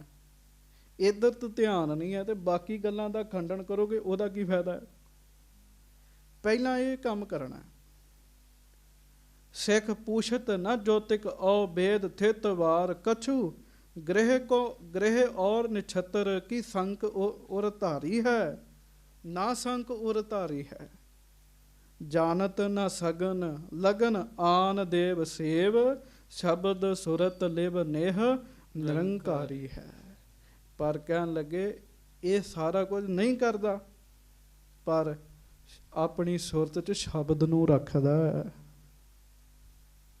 ਚੇਤਾ ਰੱਖੋ, ਜਿਹੜੇ ਨਾਮ ਜਪਦੇ ਆ ਉਹਨਾਂ ਉੱਤੇ ਕਿਸੇ ਚੀਜ਼ ਦਾ ਅਸਰ ਨਹੀਂ ਹੁੰਦਾ ਜੀ। ਸੰਤ ਅਤਰ ਸਿੰਘ ਜੀ ਮਸਤੂਆਣੇ ਵਾਲਿਆਂ ਨੂੰ ਇੱਕ ਦਿਨ ਕਿਸੇ ਨੇ ਪੁੱਛਿਆ ਸੀਗਾ, ਮਹਾਂਪੁਰਖੋ ਜਾਦੂ ਟੂਣਾ ਜੰਤਰ ਮੰਤਰ ਰਿੱਧੀਆਂ ਸਿੱਧੀਆਂ ਇਹਨਾਂ ਦਾ ਤੇ ਬੜਾ ਪ੍ਰਤਾਪ ਹੈ। ਸੰਤ ਕਹਿੰਦੇ ਜਾਦੂ ਟੂਣਾ ਜੰਤਰ ਮੰਤਰ ਰਿੱਧੀਆਂ ਸਿੱਧੀਆਂ ਸਭ ਆਪਣੀ ਥਾਂ ਤੇ ਨੇ, ਪਰ ਗੁਰਬਾਣੀ ਤੋਂ ਛੋਟੀਆਂ ਹੀ ਨੇ। ਕਹਿਣ ਲੱਗੇ ਗੁਰਬਾਣੀ ਇਹਨਾਂ ਤੋਂ ਵੀ ਵੱਡੀ ਹੈ। ਭਾਈ ਪਿਆਰਿਆ, ਕੈਸੀਆਂ ਗੱਲਾਂ ਕਰਦਾ, ਗੁਰਬਾਣੀ ਇਹਨਾਂ ਤੋਂ ਵੀ ਉੱਤੇ ਹੈ। ਕਹਿਣ ਲੱਗੇ ਸੋ ਜੇ ਇਹ ਸਭ ਕੁਝ ਤਾਂ ਸਫਲਾ 'ਚ ਸਿੱਧੀ ਤੇ ਬਿਲਕੁਲ ਸਪਸ਼ਟ ਗੱਲ ਹੈ ਜੇ ਸਾਡੀ ਸੁਰਤ ਸ਼ਬਦ ਵਿੱਚ ਲੀਨ ਹੁੰਦੀ ਹੈ ਜੀ। ਹਾਂਜੀ। ਸਿੱਖ ਸੰਤ ਬਾਲਕ ਸ੍ਰੀ ਗੁਰ ਪ੍ਰਤਪਾਲਕ ਹੋਏ, ਹਾਂਜੀ। ਜੀਵਨ ਮੁਕਤ ਗਤ ਬ੍ਰਹਮ ਵਿਚਾਰੀ ਹੈ। ਗੱਜ ਕੇ ਆਖੋ, ਸਿੱਖ ਸੰਤ ਬਾਲਕ ਹਨ ਤੇ ਸਤਿਗੁਰੂ ਪ੍ਰਤਪਾਲਣਾ ਕਰਨ ਵਾਲੇ ਹਨ। ਸਿੱਖ ਸੰਤ ਬਾਲਕ ਸ੍ਰੀ ਗੁਰ ਪ੍ਰਤਪਾਲਕ ਹੋਏ। ਜਿਵੇਂ ਬਾਲਕ ਨੂੰ ਆਪਣੀ ਕੋਈ ਚਿੰਤਾ ਨਹੀਂ ਹੁੰਦੀ, ਸਾਧ ਸੰਗਤ ਦੀ ਬਾਲਕ ਨੂੰ ਉਹਦੀ ਸਾਰੀ ਚਿੰਤਾ ਉਹਦੇ ਮਾਂ ਪਿਓ ਦੀ ਹੁੰਦੀ ਹੈ। ਇਸੇ ਤਰ੍ਹਾਂ ਸਿੱਖਾਂ ਦੀ ਸਾਰੀ ਚਿੰਤਾ ਕਿਹਨੂੰ ਹੈ? ਸ੍ਰੀ ਗੁਰੂ ਅਰਜਨ ਸਾਹਿਬ ਜੀ ਨੂੰ ਹੈ, ਗੁਰੂ ਸਾਹਿਬ ਨੂੰ। ਜੇ ਮਹਾਰਾਜ ਨੇ 5 ਪੈਸੇ ਦਿੱਤੇ ਵੀ ਪੈੜੇ ਮੁਖੇ ਜਾ ਪੋਥੀ ਲੈ ਆ, ਤੇ ਕਿੱਥੇ ਸੰਗਲਾ ਦੀਪ ਜਾਣਾ, ਦੂਜੇ ਦੇਸ਼ ਹੀ ਜਾਣਾ, ਤੇ ਸਾਧ ਸੰਗਤ ਜੀ ਸ਼੍ਰੀਲੰਕਾ ਉਧਰ ਜਾਣਾ, ਉਧਰ ਭੇਜ ਰਹੇ, 5 ਪੈਸੇ ਦੇ ਕੇ ਭੇਜ ਰਹੇ। ਸਿੱਖ ਚੁੱਪ ਕਰਕੇ ਲੈ ਕੇ ਤੁਰ ਪਿਆ, ਤੇ ਰਸਤੇ 'ਚ ਕਿਵੇਂ ਉਹਦਾ ਕੰਮ ਸਾਰਨਾ ਇਹ ਗੁਰੂ ਜੀ ਦੀ ਜ਼ਿੰਮੇਵਾਰੀ ਹੈ। ਪੂਰਾ ਪੂਰਾ ਭਰੋਸਾ ਰੱਖਣਾ। ਸੰਤ ਬਾਬਾ ਤੇਜਾ ਸਿੰਘ ਜੀ ਹਾਰਵਰਡ ਯੂਨੀਵਰਸਿਟੀ 'ਚ ਪੜ੍ਹਦੇ ਸਨ ਜੀ, ਤੇ ਉਦੋਂ ਅਮਰੀਕਾ ਦੇ ਵਿੱਚ ਉਹ ਪੜ੍ਹਾਈ ਕਰਦੇ ਸਨ, ਤੇ ਉੱਡਣ ਵਾਲੇ ਜਹਾਜ਼ ਨਾਲ ਨਹੀਂ ਸੀ ਗਏ, ਪਾਣੀ ਵਾਲੇ ਜਹਾਜ਼ ਨਾਲ ਗਏ ਸਨ ਜੀ। ਉੱਥੇ ਬੜੀ ਵੱਡੀ ਪੜ੍ਹਾਈ ਕੀਤੀ। ਹਿੰਦੁਸਤਾਨ 'ਚੋਂ ਕੋਈ ਵਿਰਲਾ ਹੀ ਹੋਏਗਾ ਜਿਹਨੇ ਉੱਥੇ ਜਾ ਕੇ ਪੜ੍ਹਾਈ ਕੀਤੀ ਹੋਏਗੀ ਉਸ ਸਮੇਂ ਵਿੱਚ ਜੀ, ਜਦੋਂ ਪਿੰਡਾਂ ਵਿੱਚ ਕੋਈ ਚਿੱਠੀ ਪੜ੍ਹਨ ਵਾਲਾ ਨਹੀਂ ਸੀ ਹੈਗਾ ਜੀ। ਉਦੋਂ WMA ਸਨ ਜੀ। ਉਹ ਜਦੋਂ ਉੱਥੇ ਗਏ ਤੇ ਪਤਨੀ ਉਹਨਾਂ ਦੀ ਨਾਲ ਗਈ ਜੀ। 1 ਸਾਲ ਦੀ ਸੇਵਾ, ਵਾਹਿਗੁਰੂ 1 ਸਾਲ ਦੀ ਤਨਖਾਹ, ਵਾਹਿਗੁਰੂ ਫੀਸ ਕਾਲਜ ਨੂੰ ਦਿੱਤੀ ਸੀ। ਸਾਲ ਮੁੱਕ ਗਿਆ। ਸੁਣਿਓ ਧਿਆਨ ਨਾਲ। ਜਦੋਂ ਸਾਲ ਮੁੱਕ ਗਿਆ ਨਾ, ਤੇ ਨਾਲ ਹੀ ਕਾਲਜ ਵਾਹਿਗੁਰੂ ਯੂਨੀਵਰਸਿਟੀ ਨੇ ਚਿੱਠੀ ਭੇਜੀ ਸੰਤ ਤੇਜਾ ਸਿੰਘ ਜੀ ਨੂੰ ਵੀ ਅਗਲੇ ਸਾਲ ਦੀ ਫੀਸ ਪਹਿਲਾਂ ਭਰੋਗੇ, ਫਿਰ ਯੂਨੀਵਰਸਿਟੀ 'ਚ ਪੈਰ ਰੱਖਿਓ, ਨਹੀਂ ਤੇ ਤੁਸੀਂ ਨਹੀਂ ਆ ਸਕਦੇ। ਚਿੱਠੀ ਸੰਤ ਤੇਜਾ ਸਿੰਘ ਜੀ ਨੇ ਪੜ੍ਹੀ। ਉਹ ਬੜੇ ਪਰੇਸ਼ਾਨ ਹੋਏ ਜੀ। ਆਪਣੀ ਪਤਨੀ ਨੂੰ ਨਾਲ ਲਿਆ ਤੇ ਬਾਹਰ ਪਾਰਕ 'ਚ ਚਲੇ ਗਏ। ਇੱਕ ਰੁੱਖ ਦੇ ਥੱਲੇ ਬੈਠੇ। ਆਪਣੀ ਪਤਨੀ ਨੂੰ ਕਹਿਣ ਲੱਗੇ, ਸੱਚ ਸੱਚ ਦੱਸ, ਅਸੀਂ ਆਪਣੀ ਵਿਚਾਰ ਕਰਨੀ ਹੈ, ਸਾਡੇ ਕੰਮ 'ਚ ਵਿਘਨ ਪਿਆ ਹੈ, ਸਾਡੇ ਕੋਲੋਂ ਕੋਈ ਭੁੱਲ ਹੋਈ ਹੈ। ਪਤਨੀ ਸੋਚਦੀ ਵੀ ਕੋਈ ਭੁੱਲ ਨਹੀਂ ਹੋਈ। ਉਹ ਕਹਿੰਦੇ ਨਹੀਂ, ਭੁੱਲ ਹੋਈ ਹੈ। ਕਹਿੰਦੀ 6 ਦਿਨ ਪਹਿਲਾਂ ਨਾ ਮੈਂ ਫੁਰਨਾ ਬਣਾਇਆ ਸੀ ਵੀ ਮੇਰਾ ਪਤੀ ਇੰਨੀ ਵੱਡੀ ਪੜ੍ਹਾਈ ਪੜ੍ਹ ਰਿਹਾ ਹੈ, ਬੜੀ ਵੱਡੀ ਨੌਕਰੀ ਲੱਗੇਗੀ, ਮੋਟੀ ਤਨਖਾਹ ਮਿਲੇਗੀ। ਕੱਢ ਕੇ ਆਖੋ ਵਾਹਿਗੁਰੂ। ਸੰਤ ਤੇਜਾ ਸਿੰਘ ਕਹਿੰਦੇ ਤੇਰੇ ਕੋਲੋਂ ਆ ਗਲਤੀ ਹੋ ਗਈ। ਹੁਣੇ ਹੀ ਗੁਰੂ ਸਾਹਿਬ ਅੱਗੇ ਅਰਦਾਸ ਕਰ, ਮਹਾਰਾਜ ਅਸੀਂ ਇਸ ਦੇਸ਼ ਵਿੱਚ ਆਉਣ ਵਾਲੇ ਨਹੀਂ ਸੀ, ਅਸੀਂ ਪੜ੍ਹਨ ਵਾਲੇ ਨਹੀਂ ਸੀਗੇ, ਪੜ੍ਹਾਈ ਤੁਸੀਂ ਪੜ੍ਹਵਾ ਰਹੇ ਹੋ, ਜਿਹੜੀ ਨੌਕਰੀ ਮਿਲਣੀ ਹੈ, ਤਰੱਕੀ ਮਿਲਣੀ ਹੈ, ਉਹ ਵੀ ਤੁਹਾਡੀ ਹੈ, ਸਾਡੇ ਸਰੀਰ ਵੀ ਤੁਹਾਡੇ ਨੇ, ਸਭ ਕੁਝ ਤੁਹਾਡਾ ਹੀ ਹੈ, ਸਾਡਾ ਕੁਝ ਵੀ ਨਹੀਂ ਹੈ, ਹੁਣੇ ਹੀ ਅਰਦਾਸ ਕਰ। ਕਹਿੰਦੇ ਤੂੰ ਇਹ ਫੁਰਨਾ ਕਿਉਂ ਬਣਾਇਆ? ਅਸੀਂ ਤੇ ਸੰਗਤ ਦੇ ਪੈਸਿਆਂ ਨਾਲ ਇੱਥੇ ਪੜ੍ਹਾਈ ਕਰ ਰਹੇ ਹਾਂ। ਉਹਨੇ ਅਰਦਾਸ ਕੀਤੀ ਜੀ, ਮਹਾਰਾਜ ਪੜ੍ਹਾਈ ਤੁਹਾਡੀ, ਸਾਡੇ ਸਰੀਰ ਤੁਹਾਡੇ, ਜਿਹੜੀਆਂ ਤਰੱਕੀਆਂ ਮਿਲਣੀਆਂ ਉਹ ਵੀ ਤੁਹਾਡੀਆਂ, ਤੇ ਵਿਘਨ ਦੂਰ ਕਰ ਦਿਓ। ਜਦੋਂ ਉਹਨਾਂ ਕੀਤੀ ਨਾ ਇਹ ਅਰਦਾਸ, ਤੇ ਸਾਧ ਸੰਗਤ ਜੀ ਘਰ ਗਏ ਜੀ, ਜਿੱਥੇ ਉਹਨਾਂ ਨੂੰ ਥਾਂ ਮਿਲੀ ਸੀ ਰਹਿਣ ਦੀ। ਤੇ ਘਰ ਵਿੱਚ ਜਾ ਕੇ ਬੈਠੇ ਹੀ ਹੈ, ਦਰਵਾਜ਼ਾ ਖੜਕਿਆ, ਦਰਵਾਜ਼ਾ ਖੋਲ੍ਹਿਆ ਤੇ ਕੌਣ ਖਲੋਤਾ? ਉਸੇ ਯੂਨੀਵਰਸਿਟੀ ਦਾ ਪ੍ਰੋਫੈਸਰ ਸਾਹਮਣੇ ਖਲੋਤਾ ਹੈ ਜੀ। ਉਹ ਪਤਾ ਕੀ ਕਹਿਣ ਲੱਗਾ? ਕਹਿਣ ਲੱਗਾ ਤੇਜਾ ਸਿੰਘ, ਮੈਨੂੰ ਪਤਾ ਲੱਗਾ ਤੈਨੂੰ ਚਿੱਠੀ ਜਾਰੀ ਹੋਈ ਹੈ ਕਿ ਤੂੰ ਜਿੰਨਾ ਚਿਰ ਫੀਸ ਨਹੀਂ ਭਰਦਾ ਤੂੰ ਜਾ ਹੀ ਨਹੀਂ ਸਕਦਾ ਉੱਥੇ, ਤੇ ਆ ਲੈ $60, ਆ ਤੇਰੇ 1 ਸਾਲ ਦੀ ਫੀਸ ਹੈ, ਆ ਲੈ ਪੈਸੇ, ਤੇ ਤੇਰੇ ਵਰਗਾ ਯੋਗ ਬੰਦਾ ਪੂਰੀ ਯੂਨੀਵਰਸਿਟੀ 'ਚ ਨਹੀਂ ਹੈਗਾ, ਤੇਰੀ ਪੜ੍ਹਾਈ ਨਹੀਂ ਰੁਕਣੀ ਚਾਹੀਦੀ। ਕਹਿਣ ਲੱਗੇ ਸੰਤ, ਕਹਿਣ ਲੱਗੇ ਜੀ ਇਹ ਧਾਰੇ ਆ? ਕਹਿੰਦੇ ਨਹੀਂ, ਮੈਂ ਤੇਰੇ ਕੋਲ ਵਾਪਸ ਨਹੀਂ ਲੈਣੇ, ਮੈਨੂੰ ਪਤਾ। ਕਹਿੰਦਾ ਮੈਂ ਵੀ ਜਰਮਨ 'ਚੋਂ ਪੜ੍ਹਿਆ, ਵਿਦਿਆਰਥੀਆਂ ਨੂੰ ਬੜੀਆਂ ਤੰਗੀਆਂ ਹੁੰਦੀਆਂ ਨੇ, ਮੈਂ ਜਰਮਨ 'ਚੋਂ ਪੜ੍ਹ ਕੇ ਆਇਆ। ਇੱਕ ਕੰਮ ਕਰੀ, ਜਦੋਂ ਤੇਰੇ ਕੋਲ ਖੁੱਲ੍ਹੇ ਪੈਸੇ ਹੋਣਗੇ, ਇੰਨੀ ਮਾਇਆ ਕਿਸੇ ਲੋੜਵੰਦ ਨੂੰ ਦੇ ਦੀ, ਮੈਂ ਸਮਝੂੰਗਾ ਮੇਰੇ ਕੋਲ ਆ ਗਈ। ਅੰਗਰੇਜ਼ ਬੰਦਾ, ਇਮਾਨਦਾਰੀ ਵੇਖੋ ਉਹਦੀ। ਸੰਤ ਖੁਸ਼ ਹੋ ਗਏ ਜੀ। ਅੱਜ ਕੇ ਆਖੋ ਆਪਣੀ ਘਰ ਵਾਲੀ ਨੂੰ ਕਹਿਣ ਲੱਗੇ, ਵੇਖਿਆ ਸਭ ਕੁਝ ਜਦੋਂ ਗੁਰੂ ਨੂੰ ਸੌਂਪ ਦਿਓ, ਗੁਰੂ ਆਪੇ ਹੀ ਕੰਮ ਸਵਾਰ ਦਿੰਦਾ, ਜਦੋਂ ਵਿੱਚ ਮੈਂ ਵੜ ਜੇ ਫਿਰ ਕੰਮ ਨਹੀਂ ਸੌਰਦੇ ਹੁੰਦੇ। ਭਾਈ ਗੁਰਦਾਸ ਜੀ ਲਿਖਦੇ, ਸਿੱਖ ਸੰਤ ਬਾਲਕ ਸ਼੍ਰੀ ਗੁਰ ਪ੍ਰਤਪਾਲਕ ਹੋਏ। ਸਿੱਖ ਸੰਤ ਬਾਲਕਾਂ ਵਰਗੇ ਆ, ਗੁਰੂ ਸਾਹਿਬ ਉਹਨਾਂ ਨੂੰ ਪਾਲਣ ਵਾਲੇ ਨੇ। ਜੀਵਨ ਮੁਕਤ ਗਤ ਬ੍ਰਹਮ ਵਿਚਾਰੀ ਹੈ। ਮਹਾਰਾਜ ਇਕੱਲੇ ਪ੍ਰਤਪਾਲਣਾ ਹੀ ਨਹੀਂ ਕਰਦੇ, ਗੁਰੂ ਸਾਹਿਬ ਉਹਨਾਂ ਨੂੰ ਜੀਵਨ ਮੁਕਤ ਵੀ ਕਰਦੇ ਨੇ, ਆਪਣੇ ਪਿਆਰਿਆਂ ਤੇ ਮਿਹਰ ਕਰ ਦਿੰਦੇ ਹੈ। ਸੋ ਸੰਗਤ ਜੀ, ਮਹਾਰਾਜ ਕਿਰਪਾ ਕਰਨ, ਬਖਸ਼ਿਸ਼ ਕਰਨ। ਭਾਈ ਗੁਰਦਾਸ ਜੀ ਨੇ ਲਿਖਿਆ, ਸਿੱਖ ਇਸ ਤਰ੍ਹਾਂ ਹੋਵੇ ਜਿਵੇਂ ਪ੍ਰਤੀਬੱਧਤਾ ਇਸਤਰੀ ਆਪਣੇ ਪਤੀ ਨੂੰ ਛੱਡ ਕੇ ਕਿਸੇ ਹੋਰ ਨੂੰ ਨਹੀਂ ਸੇਵਦੀ। ਮਹਾਰਾਜ ਕਿਰਪਾ ਕਰਨ, ਬਖਸ਼ਿਸ਼ ਕਰਨ। ਸਾਡਾ ਭਰੋਸਾ ਸਤਿਗੁਰੂ ਜੀ ਦੇ ਉੱਤੇ ਬੱਝੇ। ਜਦੋਂ ਭਰੋਸਾ ਬੱਝ ਗਿਆ, ਸਿਮਰ ਸਿਮਰ ਪੂਰਨ ਪ੍ਰਭੂ ਕਾਰਜ ਭਏ ਰਾਸ। ਫਿਰ ਮਹਾਰਾਜ ਆਪੇ ਕਾਰਜ ਰਾਸ ਕਰ ਦਿੰਦੇ ਹਨ। ਗੁਰੂ ਸਾਹਿਬ ਤੇ ਪ੍ਰਤੱਖ ਭਰੋਸਾ ਰੱਖਣਾ ਬੜੀ ਵੱਡੀ ਗੱਲ ਹੈ। ਮਹਾਰਾਜ ਕਿਰਪਾ ਕਰਨਾ। ਉਹ ਪੰਕਤੀ ਪੜੋ, ਫਿਰ ਖਿਮਾ ਮੰਗੀਏ। ਸਤਿਗੁਰ ਦੇਵ ਪ੍ਰਤੱਖ ਹਰ ਮੂਰਤ, ਜੋ ਅੰਮ੍ਰਿਤ ਬਚਨ ਸੁਣਾਵੇ, ਜੋ ਅੰਮ੍ਰਿਤ ਬਚਨ ਸੁਣਾਵੇ। ਸਤਿਗੁਰ ਦੇਵ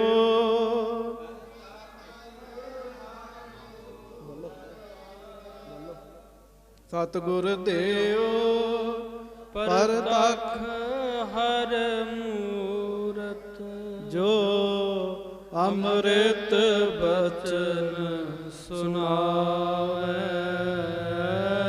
ਜੋ ਅੰਮ੍ਰਿਤ ਬਚਨ ਸੁਣਾਵੇ। ਸੱਚੇ ਪਾਤਸ਼ਾਹ ਮਿਹਰ ਕਰਨ। ਗੁਰੂ ਅਰਜਨ ਸਾਹਿਬ ਪ੍ਰਤੱਖ ਹਰੀ ਦੀ ਮੂਰਤ ਬਚਨ ਸੁਣਾਏ। ਉਹ ਬ੍ਰਾਹਮਣ ਵੀ ਮੰਨਣ ਲੱਗ ਪਿਆ ਵੀ ਹਾਂ, ਗੁਰੂ ਦਾ ਜੇ ਅਨਨ ਬਣਨਾ, ਗੁਰੂ ਦਾ ਜੇ ਪਿਆਰਾ ਬਣਨਾ ਤੇ ਗੁਰ ਕੀ ਟੇਕ ਰਹੋ ਦਿਨ ਰਾਤ, ਗੁਰ ਉਪਰ ਜਾਈਏ ਕੁਰਬਾਨ। ਸਤਿਗੁਰੂ ਦੀ ਟੇਕ ਰਹਿਣਾ ਪਏਗਾ। ਗੁਰੂ ਗੁਰੂ ਗੁਰ ਕਰ ਮਨ ਮੋਰ, ਗੁਰੂ ਗੁਰੂ ਗੁਰ ਕਰ ਮਨ ਮੋਰ, ਗੁਰੂ ਗੁਰੂ ਗੁਰ ਕਰ ਮਨ ਮੋਰ, ਗੁਰੂ ਗੁਰੂ ਗੁਰ ਕਰ ਮਨ ਮੋਰ, ਗੁਰੂ ਗੁਰੂ ਗੁਰ ਕਰ ਮਨ ਮੋਰ, ਗੁਰੂ ਗੁਰੂ ਗੁਰ ਕਰ ਮਨ ਮੋਰ। ਗੱਜ ਕੇ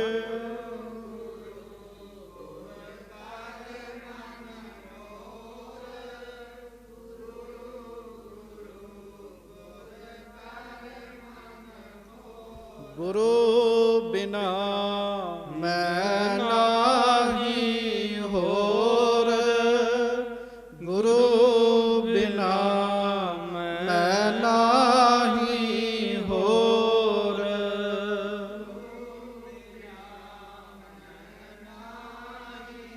ਹੋਰ ਗੁਰੂ ਬਿਨਾ ਮੈਂ ਨਾਹੀ ਹੋਰ। ਜੇ ਗੁਰੂ ਦਾ ਪਿਆਰਾ ਬਣਨਾ ਤਾਂ ਇੱਥੇ ਆਉਣਾ ਪਏਗਾ। ਗੁਰੂ ਗੁਰੂ ਗੁਰ ਕਰ ਮਨ ਮੋਰ, ਗੁਰੂ ਬਿਨਾ ਮੈਂ ਨਾਹੀ। ਆਓ ਇੱਕ ਵਾਰੀ ਪੰਕਤੀ ਫਿਰ ਬੋਲ ਲਈਏ, ਫਿਰ ਖਿਮਾ ਮੰਗਾ। ਪਹਿਲਾਂ ਅਸੀਂ ਦੋਵੇਂ ਬੋਲਾਂਗੇ, ਫਿਰ ਸਾਰੇ ਸਿੰਘ, ਫਿਰ ਸਤਿਕਾਰਯੋਗ ਮਾਤਾ। ਆਪਣੇ ਮਨ ਨੂੰ ਕਹੋ, ਹੇ ਮੇਰੇ ਮਨਾ ਸਦਾ ਗੁਰੂ ਗੁਰੂ ਕਰੀਏ। ਗੁਰੂ ਗੁਰੂ ਗੁਰ ਕਰ ਮਨ ਮੋਰ, ਗੁਰੂ ਗੁਰੂ ਗੁਰ ਕਰ ਮਨ ਮੋਰ,